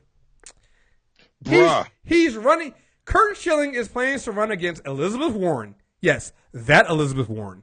Somebody told me, when I said this on Twitter, somebody was like, no, you're talking about Alaska, right? It's some Elizabeth Warren in Alaska. I'm like, no. Elizabeth Warren in Massachusetts in 2018 for the U.S. Senate race. Former All-Star pitcher announced Tuesday, I made my decision. I'm going to run. The former Boston Red Sox star said on Rhode Island radio station WPRO. But I haven't talked to Shonda, my wife, and ultimately it's going to come down to her, and I would feel this would affect our marriage and our kids. The ardently conservative ex-pitcher has been an outspoken supporter of Donald Trump's presidential run, and he was fired from ESPN this year for posting a meme mocking transgender individuals. He also drew controversy during a TV tender suggesting Hillary Clinton should be buried in jail somewhere. He sounds like a wonderful individual. He was also on Fox News. I got it. Wait, are you talking about the? Wait, is this the? Wait, which one is this? Is this the one where you're talking about the pedophilia? I think I played that last week. That's the one. I played that last week. But here's another one. I don't speak for Jews. Curt Schilling abruptly brings up CNN actors' faith in interviews. I'm sorry, what? Yeah. Hold on. We're going to prove. Hold on. Yeah, gotta get through this. Gotta get through this a little. Just how wet and sticky your current gel antiperspirant is. I don't care about your gel perspirant. Now we're going to show you how Degree Dry Spray is different. I don't care. Degree Dry Spray. So I'm gonna pull that out so I don't hear that, because I don't know why it's being a little pain in the ass like that. So, and then did it change the? No, there we go. Where it is. We may get a true test of how there we go. Brand is in 2018, when another conservative, opinionated outsider with no political experience tries to unseat a sitting Democratic senator in one of the bluest states in the nation. That state, or Commonwealth rather, is Massachusetts. And the would-be candidate is Curt Schilling. Joining me now, former ESPN commentator, radio host of the Curt Schilling Show on the Howie Carr Network, and Major League Baseball legend Curt Schilling. Sir, thank you so much for joining us. Appreciate it. Thank you, Jake. Thanks. So you say you're going to run for Senate, try to unseat Democratic Senator Elizabeth Warren, as long as your wife signs off. Has she signed off? Well, first off, I'm thinking about it. That was really, as I look back, that was pretty much an unfair corner to put her into. If this is a decision I do decide to go forward with, it'll be a complete family decision. When you look at, I think, the state of media and the politics now, conservative families are fair game, and I don't know that they want to be put through that. Well, you're fair game because you're kind of racist, homophobic, transphobic, and just a terrible individual person, all around. So I said, no. The family isn't what's fair game. It's you and your fucked upness. Right. Now, if they're as fucked up as you are, then yes, it's fair game. I don't know that I would want to put them through that. So that discussion hasn't been finalized yet. You know what this sounds like? It sounds like his wife heard that video interview and was like, motherfucker, no. You got fired from your last job for being an asshole. You want to run for president and put us through that? No. Are you leaning one way or the other? I think it's something I would like to do, yes. But again, I'm married. I've been married for 24 years this November, and I have 4 kids. If we're not all on board with doing it, I'm not going to do it, because you can't. I don't think, as a person who is not a career politician, I don't think you can enter this arena tepid or timid or with reservations. You have to go, which is kind of how I'm either neutral or fifth gear. So, that's going to have to be a family buy-in. All right, fair enough. So let me ask you, Massachusetts, obviously a very, very blue state. Hillary Clinton currently beating Donald Trump in the polls there by 25 points. You are a conservative. You have endorsed Donald Trump. In order to win, you're going to have to get Hillary Clinton voters to vote for you. Well, I'll tell you, Jake, honestly, I think, like in a lot of places, I don't think the politics match the populace in Massachusetts. I think in conversing and being involved in this state and being around, I think the state is much more moderate than politicians and media would have people. Are we serious? Is he serious? Is he like? Is Elizabeth Warren?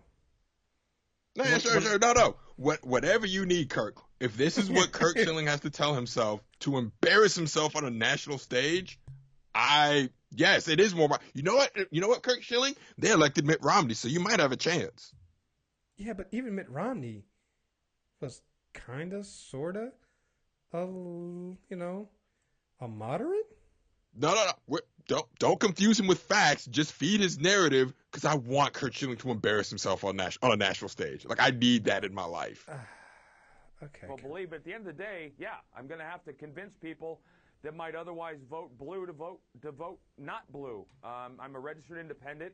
Whether I'm not sure how that would play. I probably would switch to the Republican Party, even though I'm probably as fed up with the right as I am with the left now. But again, yeah, I'm going to have to convince people, and at the end of the day, if I can, I don't win. Somehow I feel like you were never on the left, but okay. So if you were to run, obviously, one of the issues that would be brought up by your opponents would be the fact that you were let go from ESPN after sharing a meme on Facebook, a man dressed as a woman, the caption, quote, "Let him into the restroom with your daughter, or else you're a narrow-minded, judgmental, unloving, racist bigot who needs to die." You're going to have to defend that post to a lot of progressive voters. You're also going to have to... I'm sorry. Receipts? I'm sorry.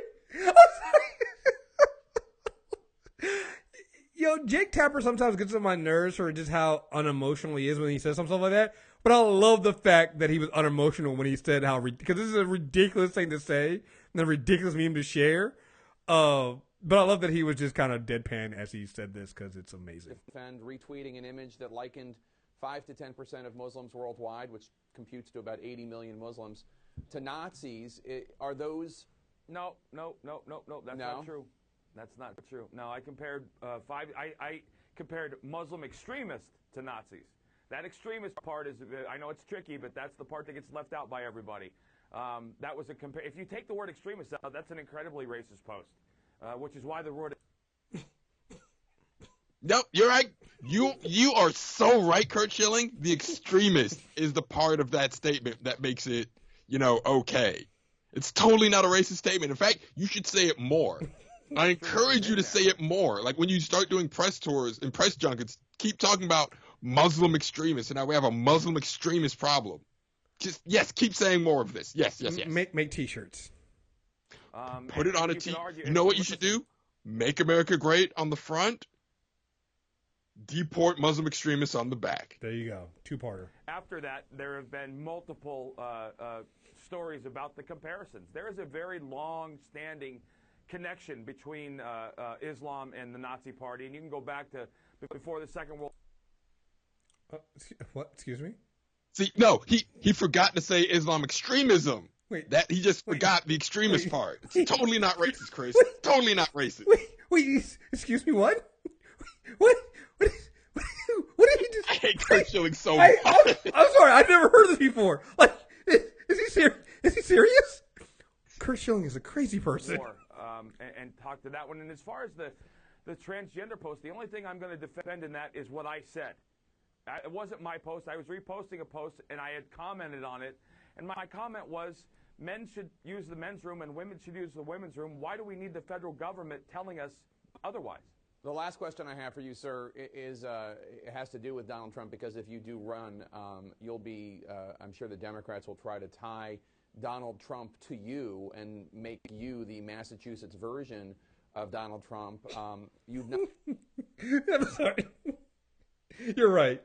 Please run Curt Schilling. We need this in 2018. Yes. For the culture, for the podcast, I am going to become so enthralled in Massachusetts politics in 2018. Not only endorsed Donald Trump back in May, but you wrote at the time on your blog that Trump's commentary on women was uncomfortable. Since then, we've seen a tape emerge of Mr. Trump seemingly bragging about what sounds a lot like sexual assault. In your initial response on Twitter, you seemed to dismiss the lewd video and said it was just Mr. Trump talking big. That's your term. Is that all it is to you, that it's just him talking big? Well, listen, Jake, you graduated from Dartmouth. You're a pretty smart guy, and I would argue, as a moderate, as a conservative, one of the few people I think still left in the media that tries to go straddle the fence and be fair and objective. I'm curious as to why we spent 7 or 8 news cycles talking about disgustingly crass, inappropriate, sexist comments he made 10 years ago over the fact that every single day WikiLeaks is showing us that Hillary Clinton is exactly the criminal we thought she was. And when you look at that, no one condones what he said, but when you take the liberal perspective of my comments, they go from me not condoning me not condemning the comments to me advocating for child molestation and pedophilia. Well, you did do that. We talked about that last show, Kurt. Like, did you? I'm not gonna play it again for you, but Kurt, you did do that. You admitted to checking out your daughter's friends. That you legit said that, and then you try to get the host on Fox Business to agree with you, and she was like, "No, I don't do that." And then you told her she was lying because everybody does it. Like, Kurt, you really are going to be the message to Donald Trump. Like, facts don't matter to you. Okay, it's that jump, and people are smarter than that, but that's the argument that they go to. And I would like to ask you a question, honestly, Sure. Jake, as someone who is going to, I'm assuming you're going to vote for Hillary Clinton? No. Okay, I'm assuming you're not going to vote for Donald Trump. I don't vote for presidential races. Okay, so I would like to ask you something about as a person who's practicing the Jewish faith and has since you were young.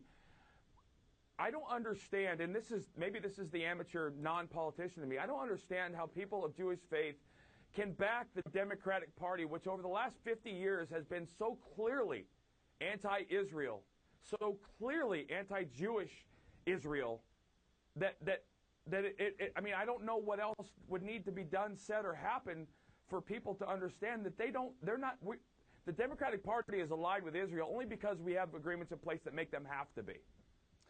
Well, I don't speak for Jews, and I don't support the Democratic Party or the Republican Party. I would imagine, just to try to answer your question, that one of the reasons many Jews are Democrats has more to do with Democrats' support for social welfare programs and that sort of thing than it does for Israel. And I know that a lot of Jews who are very strong supporters of Israel do support the Republican Party, but right. I don't speak for Jews, but Kurt Right, Schilling, no, and I know you don't. I know you don't. I just always find it a great conversation for somebody of your faith to because I want to understand the reasons behind some of those things. So I appreciate. Shilling 2018. Let's do it. I'm on board. I changed my mind. I am on board. Elizabeth Warren, buckle in. Please run in 2018. He really sat there and said, I mean, you're a Jew, right? So why do Jews vote Democrat? Can you imagine? Curt Schilling running. It is a national story. Joy-Ann Reid has to interview him. And he says to Joy-Ann Reid, you know, you're black, right? So why do black people vote Democrat? You know what? I was just noticing today, like, I love Joy-Ann Reid. You know what? This is perfect timing. Going to our black woman shout out. I got two. I got one from Latoya who sent me one. And I'm going to shout out Joy-Ann Reid just because watching today, she has some Donald Trump supporter on there as going, like, she does. Have you ever noticed how she does this thing where she's asking you a question? She's asking the person that she clearly doesn't agree with, and she's asked the question in a way, and says it in a way that makes the person sound like a complete fucking moron. And it's the way she responds to it afterwards. It's kind of patronizing, but they don't catch it and they don't understand it. But you can tell her face. It's all in her face, and you can just tell, and you can tell that she's laughing her ass off at how stupid they sound. It is amazing. I love Joy. I love the fact that she has that show, and oh my god, it's so great, so great. Oh my god, you just reminded me. Yes, I need Curt Schilling running in 2018, and I need Joy-Ann Reid to interview Curt Schilling. And I'm sorry, Joy, for saying that. She follows me on Twitter. I had to throw it out there because the humblest of humble brags. I understand. Humble you know, brags. when Andre 2000 listens to the podcast, you got it. Yeah, you got that out there. You just got that out there. All right, and the other one, I got one that's sent from Toya. She has Daisy Bates, journalist, civil rights activist, president of the NAACP in Arkansas, co-publisher of the largest paper in Arkansas, the Arkansas State Press, and the voice behind the civil rights movement. Helped recruit the Little Rock Nine. Was personally responsible. Was personally behind the integration in school. Became the target of violence because of her involvement. Was forced to close the newspaper due to advertisement advertising boycott in 59. She became the national spokeswoman for the integration across the country. Served under Lyndon Johnson, working under the anti-poverty programs. Was able to revive her newspaper in 84. Received an honorary doctorate from Arkansas State. She's the first and only African American to be buried at the Arkansas Capitol. Her home became a national landmark, a national historical landmark, and was awarded the Congressional Gold Medal posthumously by President Clinton. I have the last one here. One of the Little Rock Nine, Ernest Green, called Mrs. Bate a poster child of black resistance. And, all right, Justin, who you got for your black woman shout out? All right, I have two as well. First, shout out to Ash and Bree, my partners in crime on the Thiefers podcast. I will always shout them out any chance I get. They do great work. A lot of stuff behind the scenes now. Like, they're doing more behind the scenes now that I'm not able to put the shows together the way I used to be, and they're really adding a lot of structure to the show, and they're just amazing people. The other person I would like to shout out is Danielle McRae, who is participating in the Screen Actors Guild strike, the Performance Matters strike for voice actors going on right now. They are striking because they're protesting the current agreement they have. A lot of these publishers take advantage of voice actors, make them work really terrible hours, barely compensate them for their work, and they make almost like pennies on the dollar for the effort that they put in. So the voice actors are... The SAG-AFTRA voice actors are on strike now. Anyone supporting them is also on strike. And I am shouting out Danielle McRae as a black woman who is a voice actor who is striking. I just want to send all of my support and love that direction because they're going to need it. Yeah, I heard about just in general, the voice actor strike and what's going on with that. And you're right, they actually treat them absolutely horrendously and terribly. And I hope something happens to them. I hope they get what they deserve. And so it's a terrible thing. We'll have to go into that a little bit later on. Man, this show was way longer than I thought it was going to be. Almost another 3-hour show, but I think it was a fun one. We got in some good fun stuff. We ended with hilarious Curt Schilling stuff, and Curt Schilling is now officially on my radar. Like, I've always known he was a crazy person, but he is now officially on my radar for somebody I have to watch out for because he is going to be the next Donald Trump. So, Justin, thank you very much for joining me on this one, man. Tell folks where they can find you at and get your stuff at. Yeah, man, you can follow me on Twitter at LJ90. You can also find the podcast, 3/5 Podcast, THREEFIFS Podcast on Twitter. We are the number 3 FIFS Podcast. So for Halloween, the thing that I was talking about, we're actually doing it, and we're like really deep into it. We are recording our role play of Vampire the Requiem, and it's actually a lot of fun. We basically cut it so it's like an audio drama. We're having a lot of fun with it. We hope you guys check it out.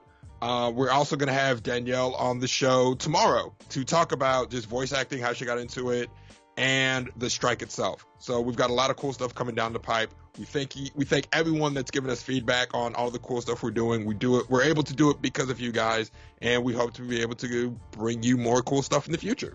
Awesome. And again, this is Insanity Check. You can find us on mtrnetwork.net. Search for Insanity Check or MTR Network on iTunes, Stitcher Radio.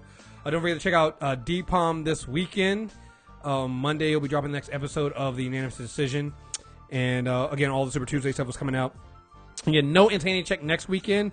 That's because you'll be getting I think they're calling it Drunkumentaries. I don't know because they're going to be drinking when they do this. I have no idea. I can't remember the name of exactly they settled on for the show.